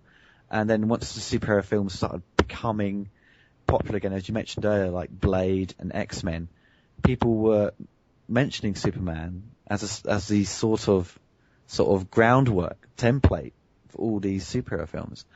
And I mean with me, I know quite a lot of people, because on the internet there was a forum, it used to be called a website called Superman Cinema, and it was a UK website, and I'm still friends with some of the people that were on the website, and there's a forum that's still around, and a lot of the people on there are British, and obviously there's a lot of American guys, but there's a lot of British fans. So yeah, Superman films generally are still very popular over here. Well, yeah, that's really interesting. I mean, and I could see how there'd be kind of a big pride thing, because it's like, well, yeah, there's a huge market, there's a huge superhero movie market now in America, but without the English, you wouldn't have that. Yeah. with Superman. So I never knew that. Like, I didn't realize that so many English people worked on this film. Oh yeah, I mean, during the 70s and 80s, I mean, Superman films, the industry, was very much, the English were very much the key guys to go for production design, photography. I mean, all the big films, you watch as a kid in the 80s, all photographed by English DPs and production designers and effects guys. I mean, you also had the ILM, Industrial Light and Magic, George Lucas team, but they did, you got the Star Wars and Indiana Jones films and a few other bits and pieces, but it's kind of, the British guys were sort of, way ahead. And it looks like we have someone called Leslie Brickhuse to thank for the lyrics for "Can You Read My Mind?" Oh, really? Oh, great. Thank you very much. Thanks for that. Sorry, just thought I'd throw that out there. It's quite Thanks so much. at the end of the credits of this film, it actually says it says next year, Superman 2, which also wasn't because it was supposed to be out. There's implying Superman 2 is 1979, but for some reason the American. Well, it was supposed to be because they were supposed to have been shot together. But like, and they were for a while. Well, I found quite weird because Superman 2 came out in the UK, in Australia in like 1980, but in maybe Australia, I think over here as well in the UK, but it didn't come out in America till 81, like 6 months later. And it's very odd. You wouldn't see that, you know, for a superhero film to get like the Americans not to get it like 6 months later. That much lead time. Yeah, you know, I get annoyed when. I get annoyed when countries in Europe get our movies a week before we do. Like the Avengers. Like that annoying. Like the Avengers. Oh, that made me so angry. Like I had, and you know, we have a lot of British viewers for Geekvolution, and I got 4 or 5 messages the day after that came out in the UK. They're like, "Hey, Captain Logan, Avengers is awesome!" And at the time, I didn't know that you guys were getting it before us, and I was like, "Okay, that's not fair. I am now angry." I was like, "How dare you?" It's like, you know, it's to be expected with things like James Bond or. Well, it's kind of like those are kind of your movies, but like you know, Avengers, like forgive me, but that is a really American film, okay? Yeah, I mean, true. like That is true. You know, the leader is Captain freaking America. Give us that movie first. That's an insult. Because when I worked at the cinema, you know, most films were always, you know, released everywhere the same, like Harry Potter, things like that, big films, you know. So it's it really. It would have been fair. It would have been fair to get Harry Potter first. I did. Well, weird things like Prometheus got released in like France and stuff before the UK and America. I think in other territories. Why did that happen? I gotta do some research to figure that out. I have no idea why that happened. I have no idea as well. It must be some sort of marketing ploy. I know it's bizarre. It's very bizarre. Well, we are at the end of our commentary, and indeed. Thanks so much for doing this with me. I hope you had a good time. Yeah, it's been great, mate. It's been nice talking to you, and it's also been great talking about Superman and not someone else getting really bored, you know, hearing about Superman. But yes, I look forward to doing the remaining sequels with you at some point. Oh, absolutely. Yeah, that'll be great. And everybody be sure to check out Oliver's channel. He's doing some great videos, and the link is in the description. Ollie, I had a blast, man, and I hope to talk to you again really soon. Excellent. Take care of yourself, matey. Everybody, thanks a lot for listening to Geeks Not Nerds, the podcast. I'm Captain Logan, and we'll see you later.